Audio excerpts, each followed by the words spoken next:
কিয়ামতের আলামাত এসে গেছে, তাই তো ঘরের নারী রাস্তায় নেমেছে। ওরে মাছ বাজারে কথা বলে মাছওয়ালার সাথে, স্বামী তাহার দাঁড়িয়ে আছে ব্যাগটা নিয়ে হাতে। আরে স্বামী নিলেন মাছটা টেনে, স্ত্রী দেয় টাকা গুনে। স্বামী নিলেন মাছটা টেনে, স্ত্রী দেয় টাকা গুনে। স্বামী স্ত্রীর যেন সেবক হয়েছে। কিয়ামতের আলামাত এসে গেছে, তাই তো ঘরের নারী রাস্তায় নেমেছে। কিয়ামতের আলামাত এসে গেছে, তাই তো ঘরের নারী রাস্তায় নেমেছে। ওরে বরখা পরা বরখা ছাড়া হাট বাজারে ঘোরে তারা। কেউ বা আবার বরখা পরে বুবু টাইট ফিট করে রেখেছে। কিয়ামতের আলামাত এসে গেছে, তাই তো ঘরের নারী রাস্তায় নেমেছে। কিয়ামতের আলামাত এসে গেছে, তাই তো ঘরের নারী রাস্তায় নেমেছে। ওরে হাট বাজারে মার্কেটে যান দেখবে শুধু নারী, কেউ বা আবার সেজে কুজে করছে দোকানদারি। আপনার দিকে না মেয়ে সেজে আছে, ওর স্বামী কুচে সাজ ভালো করে, তাহলে মার্কেটে কাস্টমারটি বেশি পাবো, ভালো করে সাজ। ওরে হাট বাজারে মার্কেটে যান দেখবে শুধু নারী, কেউ বা আবার সেজে কুজে করছে দোকানদারি। আরে সব কিছুতেই আছে নারী, কেউ বা চালায় হোন্ডা গাড়ি। আপনাকে দিকে নাই? আরে সব কিছুতেই আছে নারী, কেউ বা চালায় হোন্ডা গাড়ি, কেউ আবার অফিস আদালতে চাকরি করতেছে। কিয়ামতের আলামাত এসে গেছে, তাই তো ঘরের নারী রাস্তায় নেমেছে। কিয়ামতের আলামাত এসে গেছে, তাই তো ঘরের নারী রাস্তায় নেমেছে। জৈবনে লাগবে ভাটি, ওই যে দেখো ডাকিতেছে তোমায় কবরের মাটি। ওই যে দেখো ডাকিতেছে তোমায় কবরের মাটি। সন্ধ্যার আগে যেদিন ডুবিবে বেলা, এক পলকে বন্ধ হবে যত রঙেরই মেলা। সন্ধ্যার আগে যেদিন ডুবিবে বেলা, এক পলকে বন্ধ হবে যত রঙেরই মেলা। কারে দিবা তুমি জোরে ধমক, কারে দিবা জোরে ধমক, কারবা মাথায় ভাঙবে লাঠি। ওই যে দেখো ডাকিতেছে তোমায় কবরের মাটি। ওই যে দেখো ডাকিতেছে তোমায় কবরের মাটি। খবর পেয়ে আসবে আত্মীয় স্বজন, চারিপাশে বসে তারা করিবে ক্রন্দন। সাজাইবে তোমায় মনের মতো, সাজাইবে মনের মতো, কি সুন্দর পরিপাটি। ওই যে দেখো ডাকিতেছে তোমায় কবরের মাটি। ওই যে দেখো ডাকিতেছে তোমায় কবরের মাটি। ঘুইরা পড়ো তুমি মায়াবী পিছে, এত আশা ভালোবাসা তোমার সকলে মিছে। ঘুইরা পড়ো তুমি মায়াবী পিছে, এত আশা ভালোবাসা তোমার সকলে মিছে। যে ধরবে তোমায় আজরাইল এসে যাবে তোমার প্রাণ পাখি। ওই যে দেখো ডাকিতেছে তোমায় কবরের মাটি। ওই যে দেখো ডাকিতেছে তোমায় কবরের মাটি। ও তোমার গুনাহ দিন ফুরাইয়া যাবে, হিসাবের দিন ফুরিয়ে যাবে, জৈবনে লাগবে ভাটি।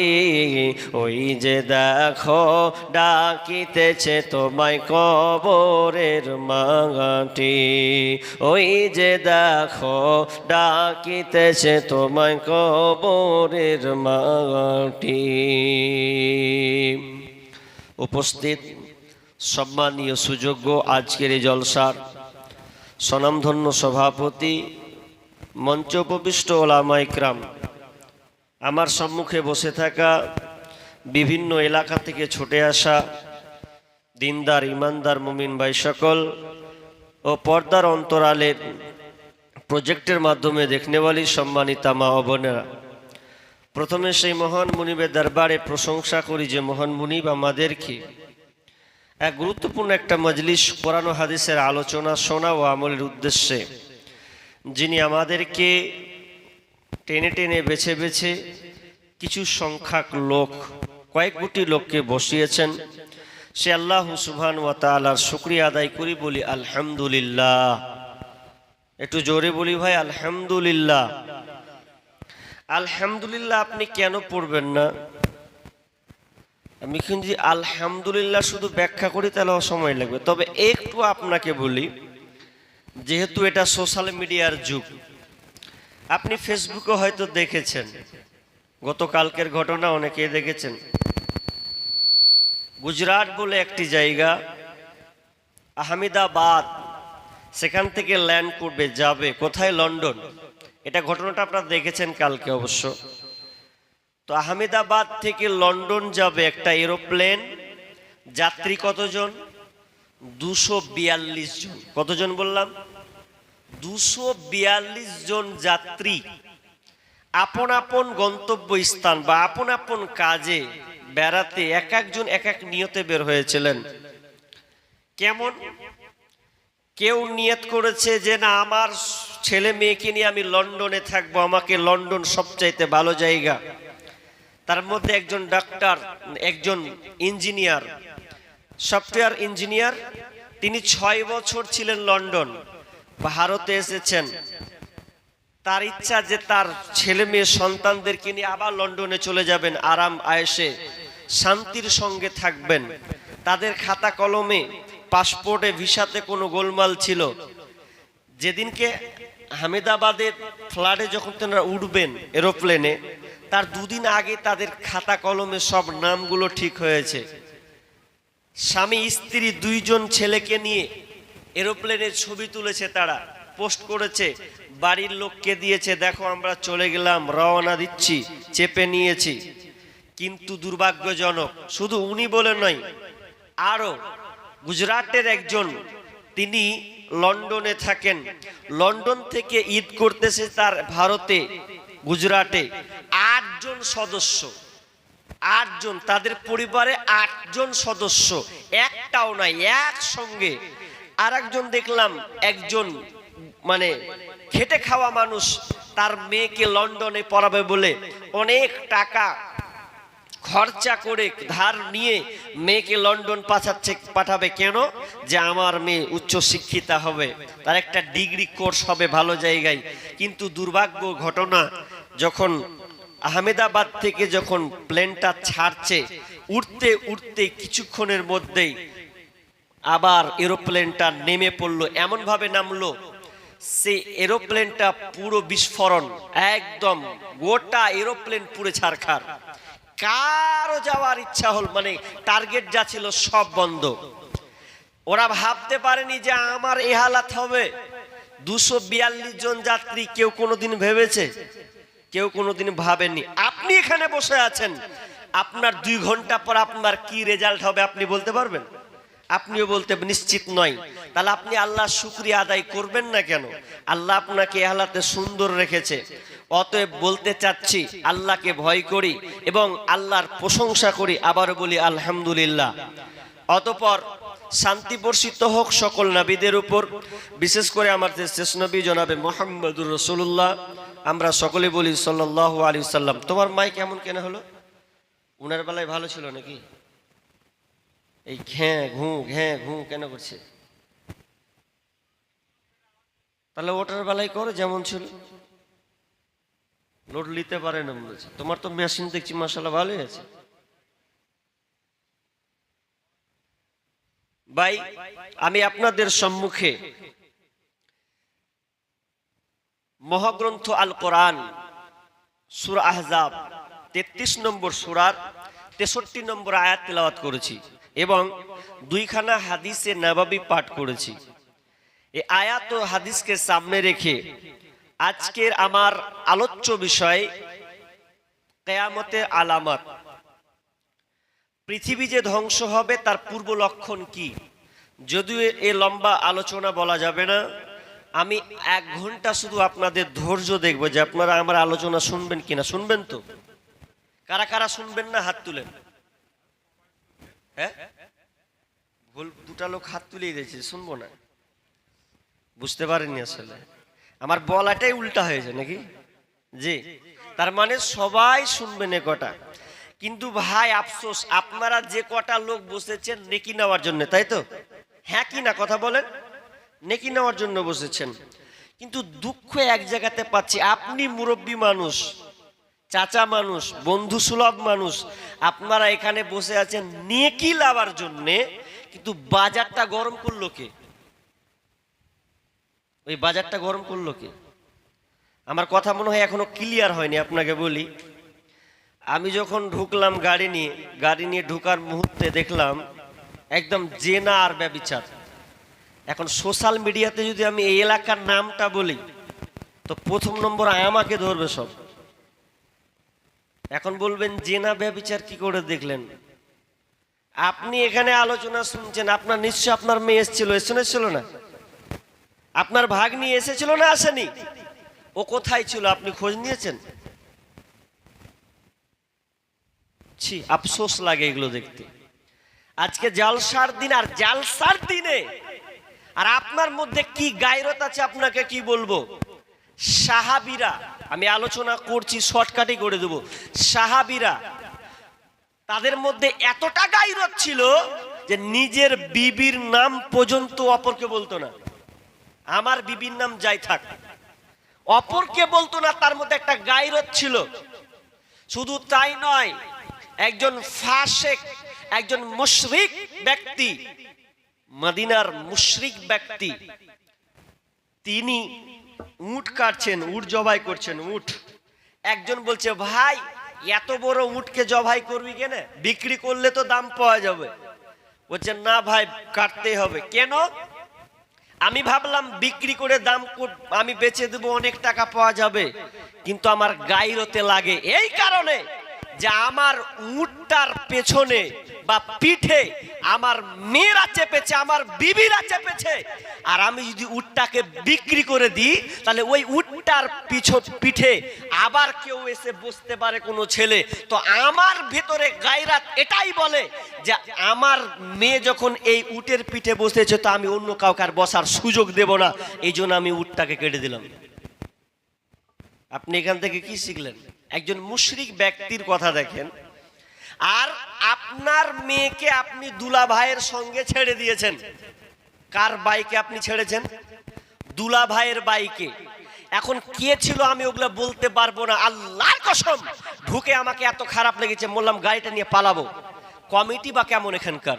আপনারা জলসা কি আজকে আপনাদের নতুন? জানেন না যতটা নেকি করবেন ততটাতে আমার মনে হয় পাপটা বেশি হয়েছে আজকে। লজ্জার বিষয় এগুলা। আপনি মা, আপনি বসে আছেন, আপনার মেয়ে হয়তো বাইরে ঘোরাঘুরি করছে পরপুরুষের সাথে। এখন এই কথাগুলো বলবে একদিন বাজে লাগবে। 4 জন বলছে যে ওকে পাঠা, তুই ঢুক ওইদিকে, আর 4 জন গাইডলাইন দিচ্ছে। কত বেয়াদবের বাচ্চা বেয়াদব এগুলো। এগুলো জালসা দিনে হয়। লজ্জা হায়া শরম সব বিক্রি হয়ে গেছে। আপনাকে তো জবাবদিহি করতে হবে। এ বিষয়ে আমি কিছু ইঙ্গিত বক্তব্য দেবো। আমার আজকের আলোচ্য বিষয়টা আমি চেঞ্জ করলাম। পৃথিবী ধ্বংস যে হবে, কেন হবে? যে আমার আপনার কারণে এই যে কীর্তিকলাপগুলো যখন ঘটবে তখন পৃথিবী ধ্বংস হবে, পৃথিবী থাকবে না। অথচ প্রথম একটা হাদিস পড়েছিলাম, লা তাকুমুস সাআ হাত্তা ইউকালা ফিল আরদি আল্লাহ আল্লাহ। রাসূল সাল্লাল্লাহু আলাইহি ওয়াসাল্লাম বলছেন, অতদিন পর্যন্ত কিয়ামত সংঘটিত হবে না, পৃথিবী ধ্বংস হবে না অতদিন পর্যন্ত যতদিন পর্যন্ত আল্লাহওয়ালা মানুষ থাকবে। অর্থাৎ আল্লাহ বলনেওয়ালা লোক যতদিন থাকবে ততদিন পর্যন্ত কিয়ামত সংঘটিত হবে না। কিন্তু এই জিনিসগুলো আলামত, আমি আপনাকে কয়েকটা আলামত বলবো, মিনিমাম 35-40টা আবার হবে। তবে আমি একটা লম্বা হাদিস ওখানে সম্পূর্ণ বলবো না, ছোট দু একটা হাদিস বলে আমি আপনাদের এখান থেকে বিদায় নেব। শুনেন, কিয়ামত হবে এটা আমরা সবাই জানি, সবাই ক্লিয়ার। আমার কথাগুলো কাট কাট এখন আগে বোঝার চেষ্টা করুন। মনে করেন যে কখন সুরতাল মারবে এটা পরে মাথায় হঠান। এখান থেকে কি বলতে চাচ্ছি, কিয়ামত কখন হবে কি করে বুঝবো, পৃথিবী ধ্বংস হবে কি করে বুঝবো, এ বুঝার জন্য আল্লাহ রাসূল কিছু বাস্তব কথা যেগুলো ঘটবে অর্থাৎ লক্ষণ তিনি আমাদের মাঝে বলে গেছেন। যেমন দেখবেন আকাশে যখন মেঘলা হয়, আমাদের মা বোনেরা ছাদে কোনো কিছু মেলে কি মেলে না? মেলে তো। মেলার পরে দেখবেন যখন আকাশটা মেঘাচ্ছন্ন হয়ে যায় তখন মা বোনেরা তাড়াতাড়ি দৌড়ে গিয়ে ওই আপনার কিনা ছাদে চাউল থাক, ধান থাক, গম থাক, জামা কাপড় থাক, যেই থাক দেখবেন তাড়াতাড়ি গুটিয়ে নেই। কেন? তার সংকেত, আসমানে সংকেত দিয়ে দেয়। কি দেয়? যে মেঘলা হয়েছে, মানে বৃষ্টি হতে পারে, এই জন্য তারা আগেই গুটিয়ে নেয়। ঠিক অনুরূপ পৃথিবীও গুটিয়ে নেওয়া হবে। কয়েকগুলো লক্ষণ আলামত আল্লাহ রাসূল বর্ণনা করেছেন। তবে কিয়ামত কখন হবে এ ব্যাপারে আমরা কেউ জানি না, তবে আলামত বর্ণনা করেছেন। অনেক আপনারা বাইক চালান, বাইক চালান তো, বাইক চালাতে গিয়ে আপনারা পেট্রোল তেল ভরেন তো, ভরার সময় দেখবেন কাঁটাগুলো ওঠে, 1 দাগ 2 দাগ 3 দাগ করে ওঠে না? যা আপনি ভরবেন, কিন্তু যখন আস্তে আস্তে যখন পেট্রোল যখন শেষ হয় আস্তে আস্তে কাঁটাটা কম নিচে উপরে ওঠে না, নিচে নামে না, আস্তে আস্তে হয়। তেল যখন সম্পূর্ণ ক্ষয় হয় তখন দেখবেন শেষের বেলাতে বাইকটা একটা ঝাটকা দেয় কি দেয় না? তার মানে আপনাকে বলে, রে ভাই তেল নাই, জায়গায় পড়বি তো হাঁটতে হাঁটতে যাবি, তার আগে সাবধান হও, বলে না গাড়িতে? বাইকে এটা সংকেত দেয়, কিন্তু এটা বলে আপনাকে যে তেল শেষ, জায়গায় নামবি তো হাঁটতে হাঁটতে যাবি, তার আগেই তেল ভরো। ঠিক অনুরূপ পৃথিবী ধ্বংস হবে, এর আলামত, এর সংকেতটা কি হবে আমি কয়েকটা আপনাকে বলছি, আপনারা একটা একটা করে অনুধাবন করুন এবং মিলছে কিনা আপনারা মিলিয়ে নেবেন। আমি কিছু বলছি না, আমি আর বড় বিষয় আলোচনা করব না, ছোট্ট করে একটা হাদিস ধরবো। মুসলিম থেকে হাদিসটি ধরছি। আগে মক্কার কাফের মুশরিকরা আল্লাহ রাসূলকে প্রশ্ন করতেন, আল্লাহ রাসূল পৃথিবী কখন ধ্বংস হবে আপনি আমাদেরকে বলতে পারবেন না? বলেন না কখন পৃথিবী ধ্বংস হবে। কিন্তু এই জ্ঞান নবীকে দিয়েছেন? দেননি। আল্লাহ স্পষ্ট করে বলছেন, বিসমিল্লাহির রহমানির রহিম, ইয়াসআলুকান নাসু আনিস সাআ কুল ইন্নামা ইলমুহা ইনদাল্লাহ ওয়া মা ইউদরিকা লাআল্লাস সাআতা তাকুনু করিবা। রব্বুল আলামিন নবীকে সম্বোধন করে বলছেন, নবী আপনাকে যারা কিয়ামত সম্পর্কে প্রশ্ন করে, জিজ্ঞাসা করে যে পৃথিবী কখন ধ্বংস হবে, কিয়ামত কখন হবে, এই ব্যাপারে আপনি তাদেরকে জবাবটা দেন, কুল ইন্নামা ইলমুহা ইনদাল্লাহ, এই জ্ঞানটা কেবলমাত্র আল্লাহর কাছে আছে, আল্লাহ ছাড়া পৃথিবীর কেউ এ ব্যাপারে বলতে পারবে না। বিজ্ঞানীরা যতই আসমান নিয়ে গবেষণা করুক না কেন, তারা পৃথিবী না সারা বিজ্ঞানী যতই গবেষণা করুক না কেন, তারা কিন্তু নমুনা দেয়, একটা আইডিয়া তারা করে, পৃথিবীটা এই আস্তে আস্তে শেষ হয়ে যাবে, পৃথিবীটা আস্তে আস্তে আপনার কিনা শেষের দিকে। ওরা একটা ইঙ্গিত করে দেয়, ওরা একটা সালকে চাপিয়ে দেয়, কিন্তু নির্ধারিত দেওয়ার ক্ষমতা পৃথিবীর কাউকে দেওয়া হয়নি, এমনকি নবীদেরকে পর্যন্ত দেওয়া হয়নি। তবে আল্লাহ তাআলা নবীকে বলছেন, নবী হে ওয়ামা ইদুরিকাল আল্লাহ সাআতা তাকুনু করিবা, তবে আপনি নবী জেনে নিন কিয়ামত অতি সন্নিকটে, কিয়ামতটা আর বেশি দূরে নয়। আগে ছোট্ট করে একটা হাদিস বলি, কিয়ামতের সূত্রপাত কোত্থেকে আসছে? বিশ্বনবী নিজে বলছেন, বুইস্তু আনা ওয়াসআতু কাহাতাইন ওয়া যাম্মাস সাব্বাবাতা ওয়াল উস্তা। বিশ্বনবী বলছেন, তিনি দুইটা আঙ্গুলকে তুললেন সামনে সামনে, এক তর্জনী এবং মধ্যমা আঙ্গুল, দুটো আঙ্গুলকে তুলে বললেন যে এই দুই আঙ্গুল যেমন হয়েছে আমি এবং কিয়ামত এইভাবে প্রেরণ হয়েছি। দি ও জম্মা, আঙ্গুল দুটোকে জম্মা করে, ও জম্মা সাব্বাবাতা ওয়াল উস্তা, বলছে দেখছো এই দুইটা আঙ্গুল মধ্যমা এবং তর্জনী আঙ্গুল যেভাবে পাশাপাশি আছে, এইভাবে আমি এবং কিয়ামত সংযুক্ত হয়েছি। আর অন্য হাদিসে কিছু বলছেন, বুইস্তুফি নাসামিসা, বুইস্তুফি নাসামিসা, কিয়ামতের প্রথম বাতাসে আমাকে পৃথিবীতে প্রেরণ করা হয়েছে, প্রথম বাতাস। এটা মূল শর্টকাট। এবার বিশ্বনবী কি বলছেন আমি আপনাদেরকে একটা একটা করে বলছি। একটা হাদিস বলবো, এটা নিয়ে ব্যাখ্যা শেষ করি। কি রাবি হচ্ছেন আনাস বিন মালিক রাদিয়াল্লাহু তাআলা আনহু। তিনি কি বলছেন যে কিয়ামতের কতগুলো লক্ষণ নবী বলে গেছেন। কি কি?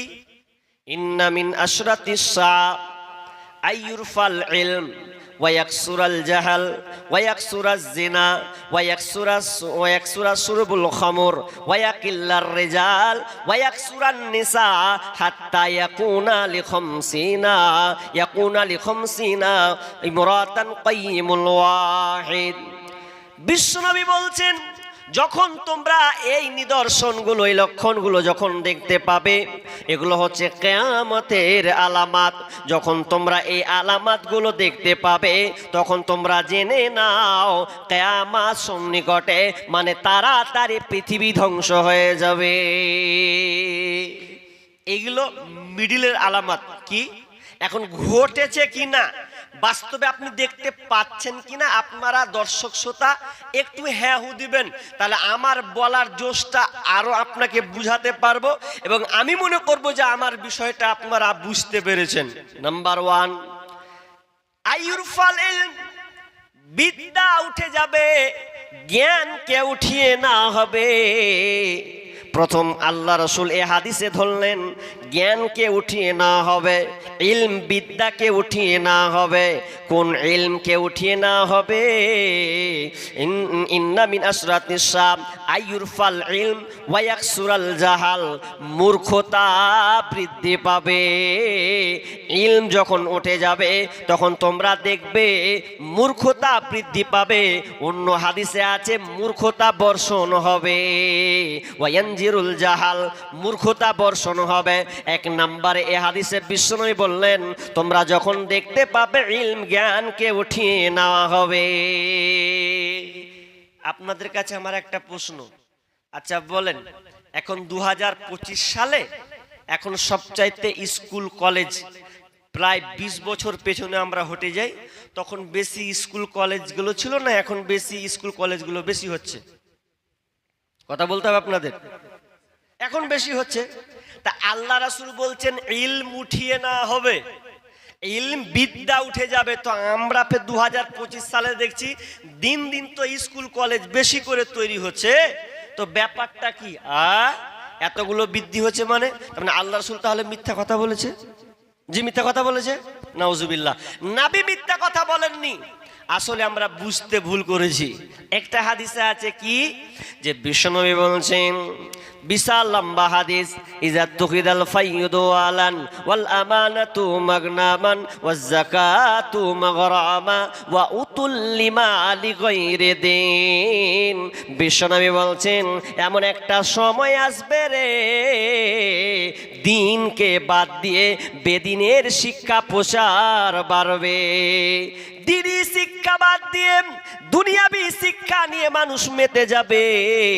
মাদ্রাসাগুলো আস্তে আস্তে বিলুপ্তর পথে হবে। দেখেন আজকে একটা মাদ্রাসা চালাতে গেলে আপনার কিনা মাদ্রাসা চালাতে গেলে কমিটিদেরকে আপনার ইমামদেরকে হেনস্থ হতে হয়, দাঁড়ে দাঁড়ে ঘুরতে হয়। কিন্তু বর্তমানের একাডেমিগুলো এমনভাবে আস্তে আস্তে তৈরি হচ্ছে, একটা মাদ্রাসা ডান দিকে করেন, একটা একাডেমি মিশনকে বাম দিকে করেন, দেখবেন ছাত্র যাবে মিশনের দিকে। কেন? যে ওখানে তার প্রতি ভালোবাসা খুব থাকবে না। একটা ছেলেকে মিশনে যখন ভর্তি করে, যখন হেড টিচার বলে 5,000 টাকা ভর্তি লাগবে, খাস করে আপনি গুনে দেন, কোন আপনি বলেন না। যখন মাদ্রাসায় ঢুকে যান তখন আপনি বলেন এতটি ভর্তি লিবি হে, 500 টাকা নিতে হলো। তখন আপনার গায়ে জ্বালা চুলকানি শুরু হয়ে যায়। তার মানে আপনি দুনিয়াবি শিক্ষাকে এত প্রাধান্য দিবেন। দেখবেন আপনার বাড়িতে 4টা ছেলে আছে, 4টা ছেলেকে আপনি টার্গেট করছেন, 4টাকে একটাকে মাস্টার বানাবো, একজন ইঞ্জিনিয়ার হবে, একজন উকিল হবে, একজন ব্যারিস্টার, এমএলএ, এমপি হবে। এই রকম কতজনের টার্গেট থাকে, মাস্টার হওয়ার টার্গেট থাকে। কিন্তু দেখবেন অনেক পরিমাণ কমে যাবে। কারো ইচ্ছা হয় না যে আমার সন্তানকে আমি একজন আলেম বানাবো, আমি একজন হাফেজ বানাবো। এই মানুষের ধারণা আস্তে আস্তে কমে যাবে। বিশ্বনবী বলছেন ইলম বিদ্যা উঠে যাবে। তার মানে প্রকৃত ইসলামী জ্ঞান, ভালো আলেম থাকবে না, মানুষ এগুলো চর্চা করবে না। বেদিনের শিক্ষাগুলোকে মানুষ বেশি চর্চা করবে। আমি প্রমাণ এবার সরাসরি দিয়ে একটু ঢেল মারি। আপনারা যতদিন লোক আছেন, কে কে কোরআন পড়তে পারবেন আর কে কে পারেন না একটু হাত তুলেন। কোরআন পড়তে কে কে জানেন একটু হাত তুলবেন। 1টা হলো, 2টা হলো, 3টা হলো, খুব জোরে 10টা হলো, বাকি আমরা নাই তো নাই। এখন আপনার মনে আগ্রহ জাগছে কি জাগে না যে আমি একজন কোরআন শিখবো? আপনি দুনিয়াবি ইংলিশ মানে ফুট করছেন, খুব আপনার শখ, এত ইচ্ছা, তো আপনার একবার মনে জাগে না যে আমি কোরআনের আয়াতগুলোকে একটু সুন্দর করে পড়ি? জি। সবচেয়ে আফসোস আপনাকে বলি, আপনার ছেলে আপনি একাডেমিতে, আপনার ছেলে মাধ্যমিক দিবে, মাধ্যমিক বুঝছেন ভালো করে কথা, মাধ্যমিক দিবে, আপনি আপনার ছেলে মেয়ের জন্য একটা টিউশনি ফিট করলেন, কত দিবেন? 500, না 700, 700 মাধ্যমিক পাস করা লাগবে। ছেলে যেন পাস করে 700 দিতে রাজি, 1000 দিতে রাজি, কোনো আপত্তি নাই। ওই ছেলেকে আপনি একটা হুজুর আলেমের কাছে গান দিয়ে বলেন, বলি সাহেব আর বেটাকে একটু কোরআনটা পড়িয়ে দিন তো কত দিতে? বলি সাহেব বলছে দিয়ে 300 টাকা। বেশি হয়ে যায়, 300 টাকা নেবেন, 150 নিয়ে এত বেশি কি করবেন? কিন্তু যখন ওই ছেলেটা যখন 9-10-এ পড়ে, তখন ওই শিক্ষককে বলেন আপনি 700 কেন নেবেন? হে 700 কেন, 1000 টাকা লাও, আপত্তি নাই, আমার ছেলে পাস হওয়া চাই। আর আপনি একটা আলেমকে বলছেন যে এত টাকা নেবেন, 300 টাকা লেন, 200 টাকা, এত কেন বেশি হয়ে যাচ্ছে। অথচ আপনার ছেলেকে আলেম নয়, আলেম না হলেও আল্লাহর কালাম আপনার ছেলেকে শিক্ষা দেবে। এই আখেরাতে মরার পরে জিন্দেগানি, কবর বলে নামের জায়গা, সেখানে পাস হবে। আপনি মরে গেলে আপনার ছেলে মুখ দিয়ে বলতে পারবে রব্বির হামহুমা কামা রব্বায়ানি সগীরা, আপনার জন্য নামাজে বারবার দোয়া করবে। এই এমন একটা শিক্ষা, দিনী শিক্ষা। কিন্তু আজকে আমাদের হায় হায় দুনিয়াবি শিক্ষা এমন হয়েছে, আল্লাহ রে আল্লাহ। আচ্ছা বলেন, এই দুনিয়াবি শিক্ষা হয়ে মা বাপের সম্মান বাড়ছে না কমছে? এখন দিন দিন কমছে, মানে ভালো কমছে। একজন ডাক্তার বানিয়েছে একটা লোক, দেবো এখন আফসোস করে 2-4 বছর খুব লাফাইলে আমার বেটা ডাক্তার হবে রে। আর যখন হয়ে গেছে 1 বছর পর ওর বেটা, ওর ছেলেকে আর ছেলে আর বাপকে দেখে না। তখন রাস্তায় এক ধারে বসে কান্না করছে যে আমার বেটাকে ডাক্তার বানালাম, তো ডাক্তার বানিয়ে আমার ছেলে আমার কথা শুনে না, তাহলে আমি জীবনে কি করলাম? অনেক বৃদ্ধাশ্রমে দেখলাম, অনেক ভালো ভালো ঘরের বাপজিকে দেখছি, সব ঢুকে আছে। কি ব্যাপার করছে, ছেলে খেতে দেয় না মতে, তার মানে আপনার ছেলেকে আপনি ডাক্তার, ইঞ্জিনিয়ার, প্রফেসর বানান, আমার আপত্তি নেই, আমি আর গর্বিত মনে করব যে আপনার ছেলে ডাক্তার, আপনার ছেলে মাস্টার। কিন্তু আপনার ছেলেকে আগে কোরআন শিক্ষা দেন, যাতে আপনাকে ঘর থেকে বের না করে। বের করবে না মানে, যে ছেলে স্কুলে গিয়ে আপনার কোনো খোঁজ নেই, যে ছেলে স্কুলে গিয়ে কলেজে গিয়ে প্রেম প্রীতির গল্প চলে, প্রেম প্রীতির লীলা খেলে, দেখেন ওই ছেলে আপনার 14-15 বছরের ছেলে, 16 বছরের ছেলে যে আপনি মিশনে দিয়েছেন, স্কুলে দিয়েছেন, আজকেও আজকের জালসাতে ও এখানে বসেনি। ও এসেছিল কিন্তু এখানে বসেনি, কোথায় ছিল? ওই মেলাতে ছিল। কেমন মেলাতে? ওকে আগেই বলে দিয়েছে ওর বান্ধবীকে, ওই যে স্কুলের বান্ধবী আর না হয় কলেজের বান্ধবী, ও আকে বলে দিয়েছে তুই আসবি আজকে, আজকে মৌকা মিলে যাবে, খুব সুন্দর। জি, তবে শুনেন, এগুলো যাদের কপাল পুরা, কপাল পুরা। আজকালকার স্কুলের শিক্ষা, মাদ্রাসার স্কুলের শিক্ষা আসমান জমিন পার্থক্য আছে। মাদ্রাসা শিক্ষা আপনাকে একটা সাইকেলের কোনো কিছু তৈরি করতে না দিতে পারে, কিন্তু আপনাকে মানুষের মতন মানুষ বানাবে, এ হচ্ছে প্রকৃত শিক্ষা। আর স্কুলের শিক্ষা কথা বাদ দেন, ওরা তো কলেজে কি করে জানেন? কলেজেতে যাই গো তারা লেখা পড়ার নামে, লেখা পড়া ছেড়ে তারা প্রেমের আলাপ করে, ওরা প্রেমের আলাপ করে। প্রথম রাউন্ডে যখন কলেজ যাই, মাঠ দেখে আমি অবাক, আমি কলেজে পড়ার আমার দরকার নেই। প্রথম রাউন্ডে যখন মালদা কলেজ যখন ঢুকছি, তো মাঠটা বিশাল বড়, এক একজন জোড়া জোড়া লেগে আছে। কি ব্যাপার, এখানে কি শিক্ষা হয়? সব মাঠে জোড়া জোড়া। যদি মিথ্যা কথা বলি, আপনার ছেলে কলেজে পড়ে, আপনি জিজ্ঞেস করবেন ওকে, সব জোড়া জোড়া বসে আছে। আমার তো মাথায় ব্রেন ধরে না, হলোটা কি? তাহলে তো বলাই যায় সংশোধন করতে হবে। কলেজেতে যাই গো তারা লেখা পড়ার নামে, লেখা পড়া ছেড়ে তারা প্রেমের আলাপ করে, ওরা প্রেমের আলাপ করে। এদের মা বাবার খবর নাই, এসব কি করতেছে ভাই, কি বলবো রে ভাইয়া, এদের বলার কিছু নাই। মেয়েদের সমান অধিকার, মেয়েরা করে ঘাট বাজার, দেখায় ফ্যাশানো ভাইয়া, তাদের দেখায় কি বদকার, মেয়েদের সমান অধিকার। এ শিক্ষার ও শিক্ষার মধ্যে আসমান জমির পার্থক্য আছে। বিশ্বনবী এক নামে বলেন, আইয়ুরফাল ইলম, বিদ্যা উঠে যাবে। দিন দিন মানুষের বিদ্যা ঠিকই উঠেছে, কারণ প্রকৃত যারা মানুষ তারা কোনোদিন আপনার কিনা খারাপ জিনিসকে সাপোর্ট করবে না। কিন্তু বর্তমানে দেখেন, আজকে প্রযুক্তির শিক্ষা হয়ে গেছে। আপনার ছেলে খোলা পোশাক পরে স্কুল যায়, কলেজ যায়, আপনার বলার কিছু থাকে না। আপনি মনে করেন স্কুলটা হয়ে গেছে আধুনিক স্ট্যাটাস, আধুনিক স্ট্যাটাস হয়ে গেছে। মা তোমাকে কথা বলে শোনো, আমি আলোচনাকে লম্বা করব না, তবে বোন তোমাকে বলে শোনো, তুমি যদি ফাতেমার মতো হতে চাও, তাহলে তোমাকে এই জ্ঞানটা রাখতে হবে। ফাতেমা যখন মারা যাবেন, তার 6 মাস পূর্বে, তার কিছুদিন পূর্বে তিনি তার টেনশনে মগ্ন হয়ে গেছেন। আসমা বিনতে উমাইস তার নানির সঙ্গে, ফাতেমা রাদিয়াল্লাহু তাআলা আনহা তার নানির সঙ্গে কথোপকথন করছে। গল্প করতে করতে নানি তাকে হিজরতের কথা শোনাচ্ছেন। তার মানে স্বামী আপনার কিনা তার বাপের ব্যাপারে, হিজরতের ব্যাপারে কথা শোনাচ্ছেন।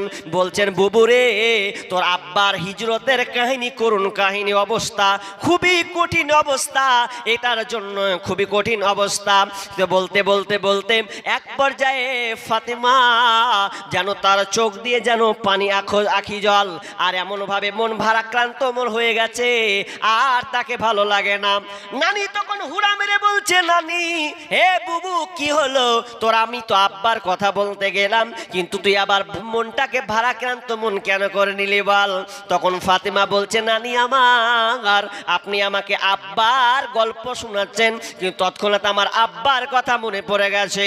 আমার আব্বা যেদিন মারা যায়, সেদিনকে আমার কানে কানে বলেছিলেন, বেটি রে তুই আর কান্না করিস না, আমার 6 মাস পরে তোর মৃত্যু হবে, তুই যে মারা যাবি আমার বংশের প্রথম, আমার মরার পরে পরে তোমার প্রথম মরণ হবে, তোমাকে আর কাঁদতে হবে না, টেনশন করতে হবে না। আমার আব্বার কথা যখনই মনে পড়ে যাওয়া, আর একটা কথা আমার মাথায় চেপেছে, আমি যখন মারা যাব আমি এমন একজন নারী, যেই নারী পৃথিবীতে চলতে গিয়ে আমার শরীর আব্রু আমার ইজ্জতকে আমি পর পুরুষকে দেখাই নাই, আমি স্বামী ছাড়া আমার দেহ আমি কাউকে দেখাইনি, এমনকি আমি নিজেকে এমন ভাবে সংযত করে চলেছি, অনেকে বলতে পারবে না আমি কতটা লম্বা, আমি কতটা মোটা, আমি দেখতে কালো না ধলো, এ ব্যাপারে কেউ টের পাবে না।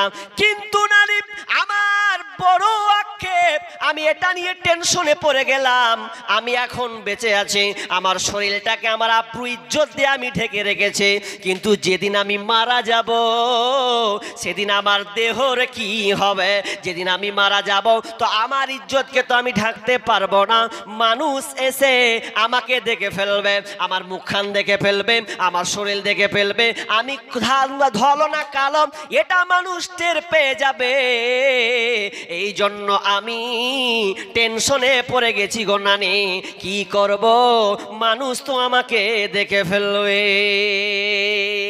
মা বোন ফাতেমার আফসোস দেখেন, বলছে আমি এখন নেই বেঁচে আছি, আমার মুখখানটা আমি আমার স্বামী ছাড়া কাউকে দেখাই দিই না, এটা আমি নিজেকে কন্ট্রোল করি, কিন্তু যেদিন মরে যাব সেদিন তো যে এসে আমার মুখ দেখবে, আমার শরীর দেখে ফেলবে, তখন কি হবে?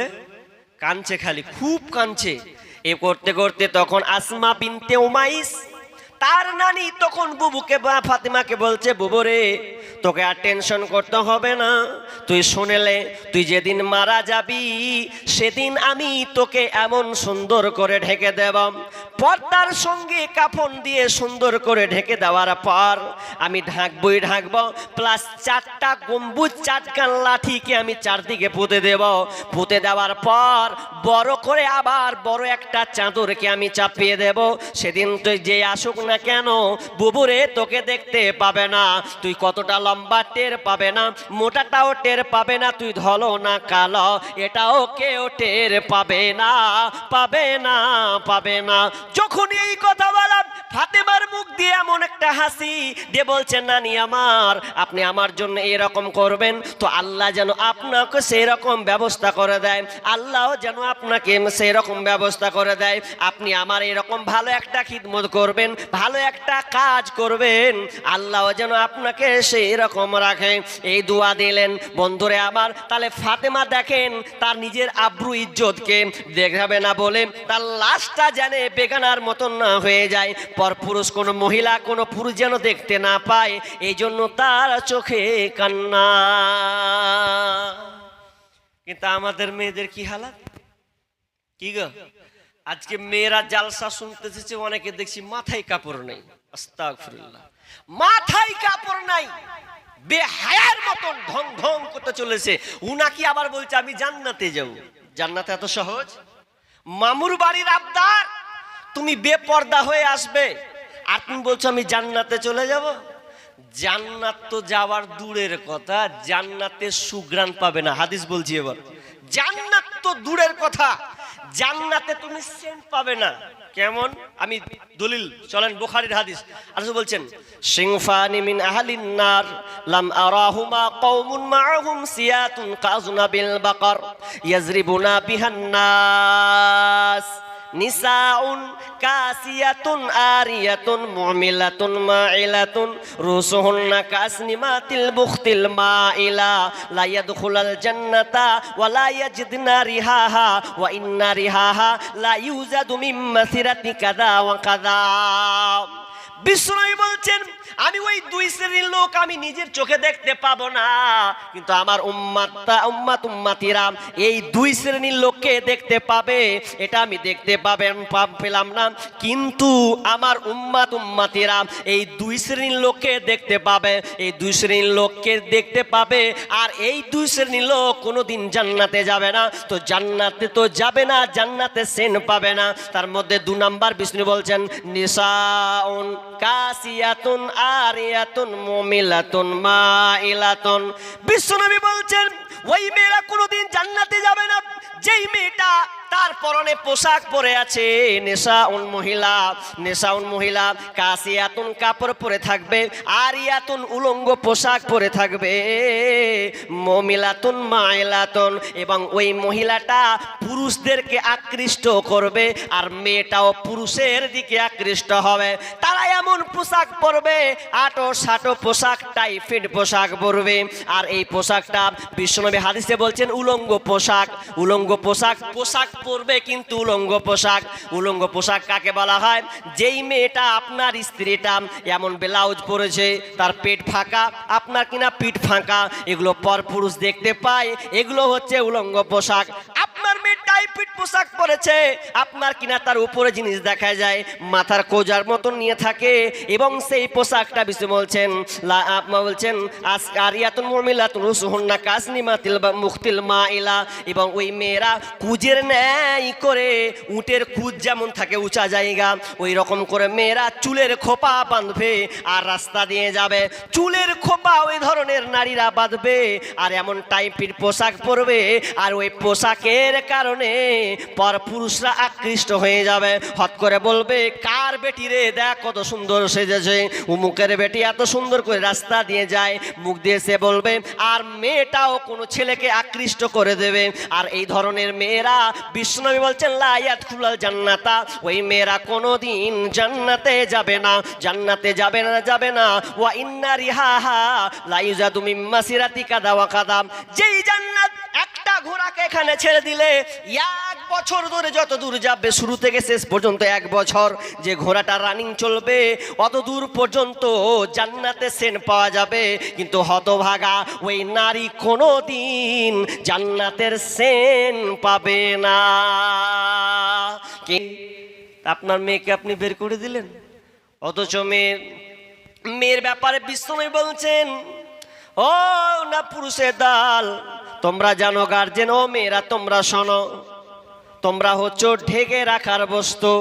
আল মারআতু আওরাতুন ফাইদা খরাজাত ইস্তাসরাফাহাশ শাইতান। বিষ্ণু বলছেন মেয়েরা হচ্ছে ঢেকে রাখার বস্তু, ওকে ঢেকে রাখতে হয়, কারণ মেয়েরা দামি বস্তু, মেয়েরা হীরা, আপনার কিনা চাঁদি সোনা, আপনার এদের চাইতে সব চাইতে দামি। বিষ্ণু বলছেন মেয়েরা হলো সব চাইতে দামি বস্তু, ঢেকে রাখার বস্তু, অতএব মেয়েরা ঢেকে থাকবে।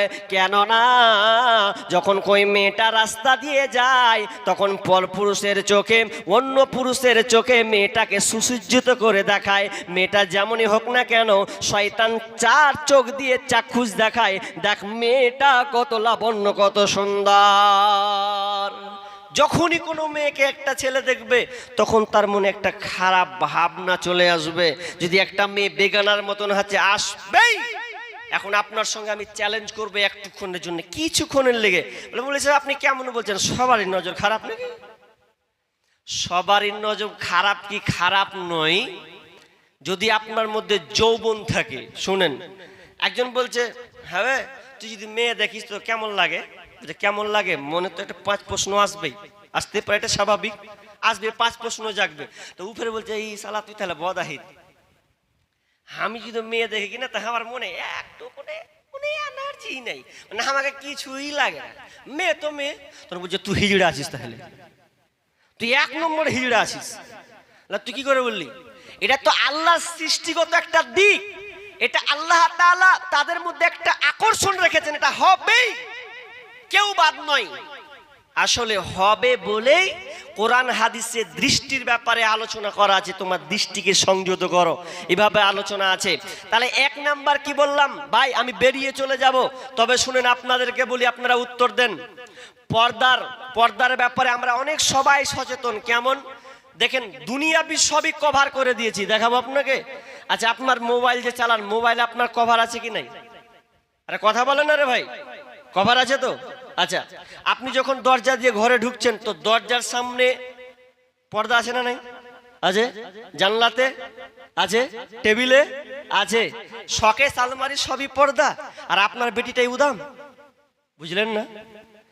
সবই পর্দা দিয়ে ঢেকে দিলেন, আর দামিটাকে আপনি খুললাম ছেড়ে দিলেন। আপনাকে তো ভাবা উচিত ছিল যে আল্লাহ রাসূল এই মেয়েটাকে দামির কথা বলেছেন, আপনি সবই ঢাকছেন, আলমারি, টিভি, শোকেস, জানলা, পর্দা, মোবাইল, কত কিছু আপনি পর্দা করছেন, আর মেয়েটার ব্যাপার আপনি একটু ভাবছেন না যে আমার মেয়েটাকে পর্দা করতে হবে কি হবে না? জি, তাহলে এক নাম্বার আমি বেশি এইদিকে চলে গেলাম। এক নাম্বার বেশি বলছেন আইয়ুরফাল ইলম, বিদ্যা উঠে যাবে, ওয়ায়াকসুরাল জাহাল, মূর্খতা বৃদ্ধি পাবে, ওয়ায়াকসুরাজ জিনা, ওয়ায়াকসুরাজ জিনা, জিনা ব্যভিচার বেড়ে যাবে। সমাজে যখন দেখবে জিনা ব্যভিচার বেড়ে যাবে, তখন তোমরা জেনে নাও কিয়ামত সন্নিকটে। এখন আপনি দেখেন জিনা ব্যভিচার বাড়ছে না কমছে? দিন দিন জিনা ব্যভিচার বাড়ছে, এমন ভাবে বাড়ছে, বিষ্ণু বলছেন এ তাহারা জুনা তাহারু জল হিমারে, গাধা যেমন গাদির সাথে মিলে লজ্জা বুঝবে না, কুকুর যখন একটা আপনার কুকুরের সাথে মিলন করবে লজ্জা বুঝবে না, ওরা গাভী যেমন ষাঁড়ের সাথে খোলা মাঠে জেনা করবে লজ্জা বুঝবে না, এমন একটা সময় আসবে একটা ছেলে মেয়ে একসঙ্গে আয়েশা দুজনে বসে গল্প করবে, রাঙের ওপরে রাঙের মাথায় দিবে, যেমন লজ্জা বুঝে না তেমন মানুষ খোলা মাঠে জেনা করবে, এই ব্যাপারে কোনো পারওয়া করবে না। এই জন্য দেখবেন জায়গায় জায়গায় জায়গায়, আপনার এলাকা কেমন জানি না, তবে অনেক জায়গাতে দেখা যাবে, স্টেশন যাবেন, বাস স্ট্যান্ড যাবেন, আপনার কিনা পার্ক তো বাদ দেন, পার্ক তো একদম জঘন্য জায়গা, ওটাকে বাদই দেন, ওর মতন জঘন্য জায়গা আর পৃথিবীতে আর দ্বিতীয় কোথাও নাই। তাহলে ওগুলো বিষ্ণু বলছেন এমন একটা সময় হয়ে যাবে মানুষ জেনা করবে, জেনাকে কিছুই মনে করবে না, জেনা ব্যভিচার বাড়বে। 2018 সালে একটা বিল পাস হলো না? কি বিপাস হয়েছিল? কি বিলটা পাস? সে বিলটা পাস হচ্ছে অবৈধ সম্পর্ক। ভালো করে শুনেন এদিকে, সুপ্রিম কোর্টে পাস হলো অবৈধ সম্পর্ক। মানে আপনার স্ত্রী যদি বলে আমার ছেলেটাকে, ওই ছেলেটাকে আমার পছন্দ হচ্ছে, তোমার ভাত খাবো না হবে, এখন ওই স্ত্রী যদি চলে যায় তাহলে আপনার কিছুই করার নেই।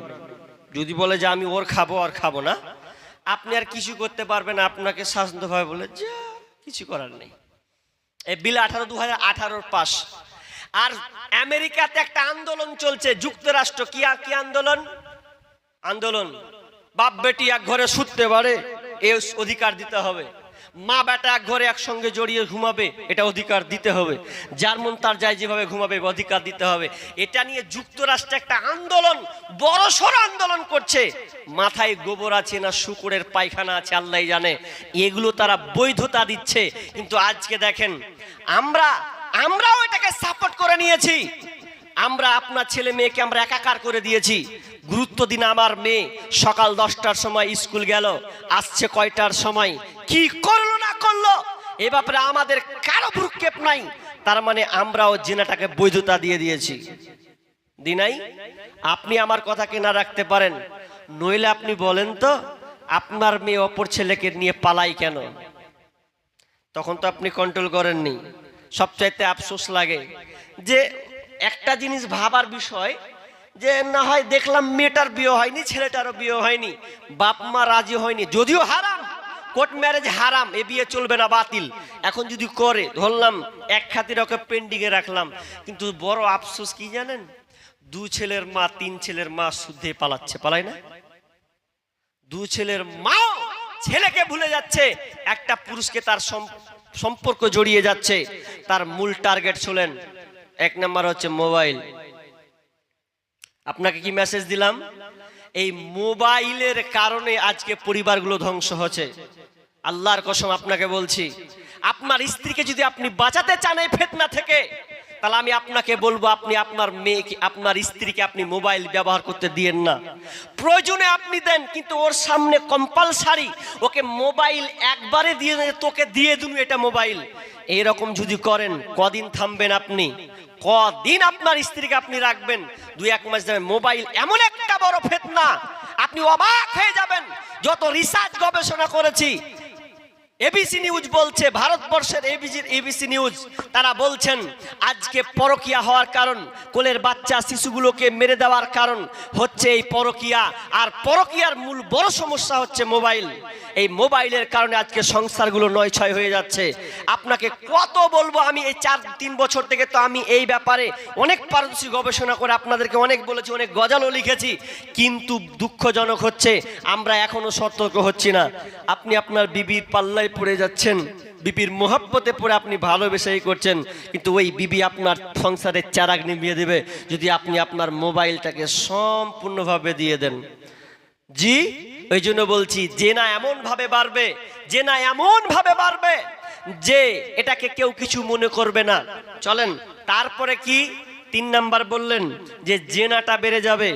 ওয়াকসুরা জেনা ওয়াকসুরা শুরবুল খামর, নেশাদার দ্রব্য বেড়ে যাবে, মানুষ নেশাদার দ্রব্য পান করবে, এটা নিয়ে কেউ কিছু মনে করবে না, সামান্য মামুলি মনে করবে। যে কোনো নেশা হোক না কেন এই নেশাকে কেউ প্রাধান্য দেবে না। অথচ বিশ্বনবী বলছেন আল মুদমিনুল খামরি কাবিদি ওয়াসানিন, যারা নিয়মিত করে নেশাদার দ্রব্য পান করবে খাবে, যারা নিয়মিত করে নেশাদার যে কোনো নেশাদার দ্রব্য পান করবে, এই নেশাদার দ্রব্য পানকারী তোমরা শুনে নাও, আল মুদমিনুল খামরি কাবিদি ওয়াসানিন।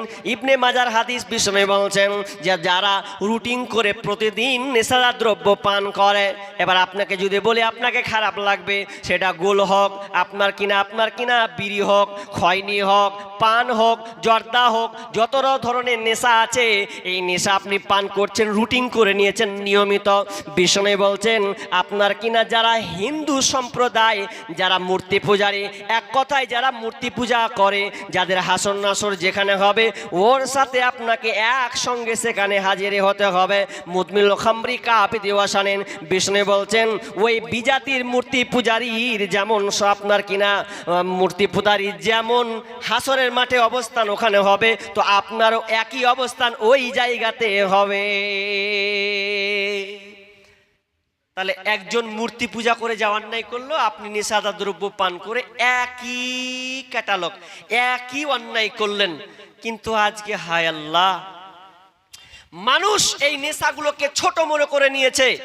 এমনকি আস্তে আস্তে ছোট ছোট বাচ্চাদের সামনেও মানুষ বিড়ি সিগারেট খাচ্ছে, খায় না? খাচ্ছে তো। আরে আপনাকে তো ভাবা উচিত, আমরা সবাই বলি এটা খারাপ, কেউ এটাকে ভালো বলি না। এখানে আছে যে আমার পক্ষে বিড়িটি একদম ভালো, হালাল খাবার, কেউ বলবে কি? বলবে না। কেন বলবে না? এখন আপনার যদি 8 বছর ছেলেকে বলি চাচা ও বন্ধু আপনি তো সিগারেট খান, তা আপনার 8 বছরের ছেলেকে একটু এক টান মেরে দেন না?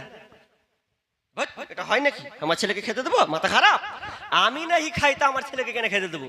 তাহলে এটা আপনার বিবেকে অটোমেটিক বলছে।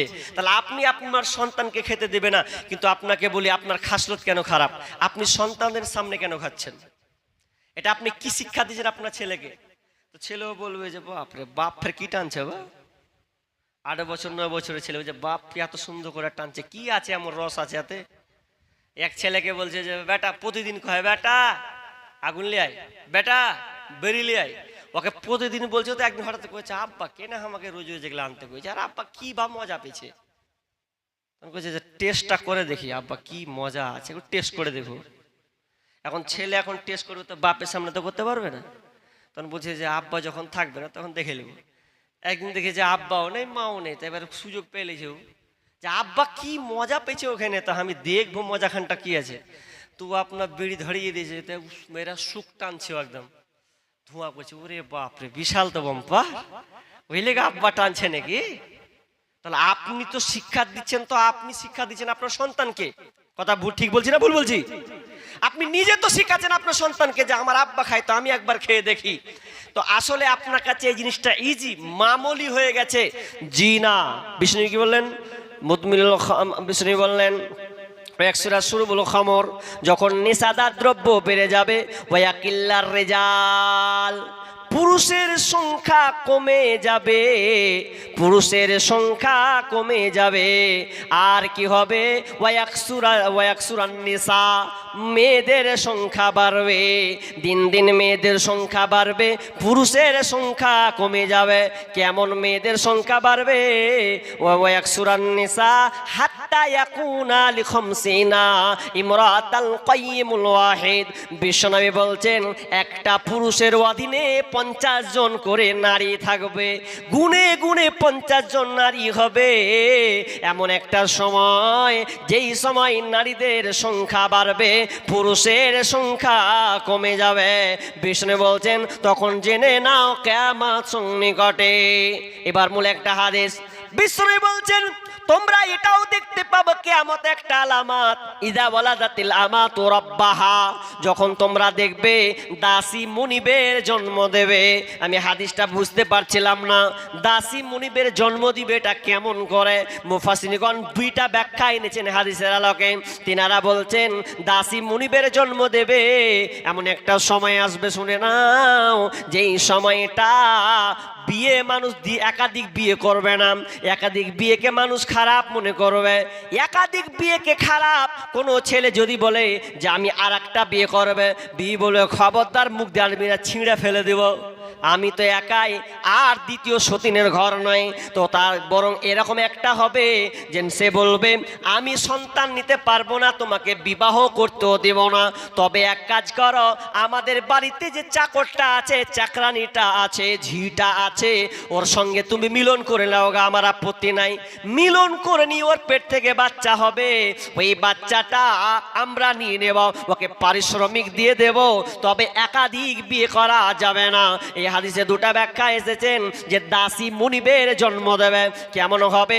আপনার কিনা ওই ছেলেটার আব্বা বিয়ে করেছে, এখন দেখা গেল যে বাপ মরে গেল, আপনার বাড়ির লোকটাও মরে গেল, কিন্তু সে তো বড় হয়েছে, ঝি পেটের বাচ্চা, তার মা তো ঝি, তার মা তো আপনার চাকরানি। কিন্তু ছেলেটা আস্তে আস্তে যখন বড় হয়, তো বড় হতে হতে এক পর্যায়ে ছেলেটা বাড়ির মালিক হয়। মালিক যখন হয়ে যায়, ও তো জানে না এই চাকরটা হচ্ছে আমার মা, এই ঝিটা হচ্ছে আমার মা। তখন ওই ছেলেটা মাকে বলবে আমার পা ধো, লাথি মারবে, গড়াবে, অনেক রকম নির্যাতন করবে। সে টের পাবে না সেটা তার মা, সে মনে করবে এটা ঝি। তো বিষ্ণু এখানে বলছেন যে দাসী মনিবের জন্ম দেবে। আর দ্বিতীয় ব্যাখ্যা বলেছেন এমন একটা সময় আসবে হাদিসের ব্যাখ্যায় যে পিতা মাতাকে মায়ের সঙ্গে খারাপ আচরণ করা হবে, বাপ মায়ের সঙ্গে ভালো ব্যবহার করা হবে না, বাপ মায়ের সঙ্গে ছেলেরা খারাপ আচরণ করবে। এই জিনিসটা হচ্ছে কি হচ্ছে না? জি হচ্ছে তো। এখন বর্তমানে এটা সবচেয়ে বড় ভাইরাস, সবচাইতে বড় ভাইরাস। কেন জানেন? যখন বউ ঢুকে যাবে না, বউ হয়ে যাবে, বউয়ের আনুগত্য করবে, এটাও বিশাল বড়। ওই যে ওই হাদিসটার মধ্যে আছে যে ইমরাত কি বলছেন, ইদা তুখিদাল ফাইদু আলান ওয়াল আমানাতু মাগরামান ওয়াজ যাকাতু মাগরামা ওয়া উতুল্লিমা লিগায়রি দিন ওয়া আতার রাজুল ইমরাতাহু। কি হবে? যে স্বামীরা স্ত্রীর অনুগত হয়ে চলবে, মানে স্ত্রী যেটাই বলবে স্বামী ওটাই করবে। এখন এগুলো হচ্ছে কি হচ্ছে না ভাই? জি, স্ত্রী হয়ে গেল মানে বাপরে, আর নাই, ও যেটা বলবে সেটাই করো। আর শুনেলেন, যে বাড়িতে স্ত্রীর কথা অনুযায়ী সংসার চলে, ওই বাড়ি কোনদিন শান্তি পাবে না। পুরুষকে আল্লাহ নেতা বলেছেন, আর কি বলে, আর রিজালু কাওয়ামুনা আলান নিসা, মেয়েদের নেতা হচ্ছে পুরুষ। আর এখন উল্টে কি হয়ে গেল যে মেয়েরা হচ্ছে নেতা আর পুরুষ বলছে আমার, বলো, খুব অনুগত হয়ে যাচ্ছে। এক রাজা প্রজা, ভালো করে শুনুন গল্প। তো রাজার সামনে একটা লোক মাছ পেয়েছে, এত বড় জেলে বুঝেন তো আপনারা যারা মাছ ধরে, এত বড় একটা মাছ পেয়েছে, খুব সুন্দর মাছ, 2 কিলো হবে বা 3 কিলো হবে। আর 2-3 কিলো মাছ দেখতে ভালো লাগে না? ভালো লাগে। তো মাছটা নিয়ে ও দরবারে চলে আসছে। তো মাছটা ভালো লেগেছে, রাজা বলছে মাছটা কোথা পেলি রে? বলছে ধরলাম পুকুরে। সেই তো সুন্দর মাছ, দাম কত? বলছে রাজা কত দিব? 500 টাকা মিনিমামের দাম। 500 টাকা, ঠিক আছে, এই 500 টাকা দিয়ে দাও। 500 টাকা নিয়ে নিল, দেউ আবার বাড়ি যাচ্ছে। তো টাকাটা গুনতে গুনতে গুনতে এক পর্যায়ে পেয়ে নিয়েছে। তো ওর রানীর কিন্তু রাগ উঠে গেছে। ভাই তুমি কি কাজ করলে এটা? 500 টাকা দিয়ে তুমি মাছ কিনবে, 100-200 টাকা দামের মাছ, ভালো করে বুঝেন। 100-200 টাকা দামের 500 টাকা নিবে না, চলবে না। তো রাজা কইছে, হ্যাঁ রে পাগলি, ফে যদি কহি যে কমলাও তো কেমন মান সম্মান থাকবে? আমি একটা রাজা মানুষ, 500 টাকা দিয়ে যদি কিছু কমে তো কি আমার মান সম্মান থাকবে? বুঝে শুনো, অত লয়, মেলেই বাহানা আছে। তো কি করতে হবে? ওকে জিজ্ঞাসা করো যে মাছটা বেটা ছেলে না বেটি ছেলে, দুটার মধ্যে একটা কহবে। যদি বলে বেটা ছেলে, বুঝে আমি বেটি ছেলে নেবো, লিবো না বেটা ছেলে। আর যদি কহে যে বেটি ছেলে, তাহলে বলো যে আমি বেটি ছেলে নেবো, বেটি ছেলে নেবো না। ব্যাস, ঝামেলা শেষ। তাহলে তুমি মাছটা রিটার্ন দিয়ে দেবে, তোমার পেশাটা বেঁচে গেল। বলছে ও ঠিকই তো করছিস তুই রে, তাহলে ডাকা হোক। এ ভাই এসো, জিজ্ঞেস করা হয়নি তোমার মাছটা পুরুষ লিঙ্গ না স্ত্রী লিঙ্গ? তখন ই তো কম চালাক নয় যে কেমন হলো ব্যাপারটা, পুরুষ লিঙ্গ না স্ত্রী লিঙ্গ, তো কি বলবো। তখন উঠে রয়েছে, রাজা মশাই আমার মাছটা হচ্ছে উভয় লিঙ্গ, মানে দুটোই উভয় লিঙ্গ। তখন তো বেকায়দায় পড়ে গেছে, যা কেমন হলো এটা, হাসতে লেগেছে। রাজা হেসে দিয়ে বলছে, যাক খুব হাসি পেলাম তোর কথায়, ওকে আরো 500 টাকা দাও। রানী তো আরো মিটার 100, আমার 500 টাকা এমনি গেল রে, আর 500 টাকা খুশিতে দিছে। বলছে তুমি এটা কাজ করলা? বলছে কেন না, তোমার 500 টাকা বেশি দেওয়া হলো। রানীর খুব রাগ, না এ তো চলবে না।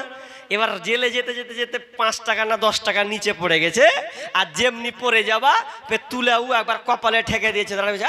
দেখো কেমন লোক, দেখো ওকে এত 1000 টাকা দিলে 500 টাকা পড়েছে, কত লোক 500 টাকাও ছাড়তে পারলে না, হ্যাঁ? তখন রাজা বলছে ঠিকই তো, মানে রানীর কথা শুনে ও চলছে এখন যে ঠিকই তো, পেঁচ লেগেছে।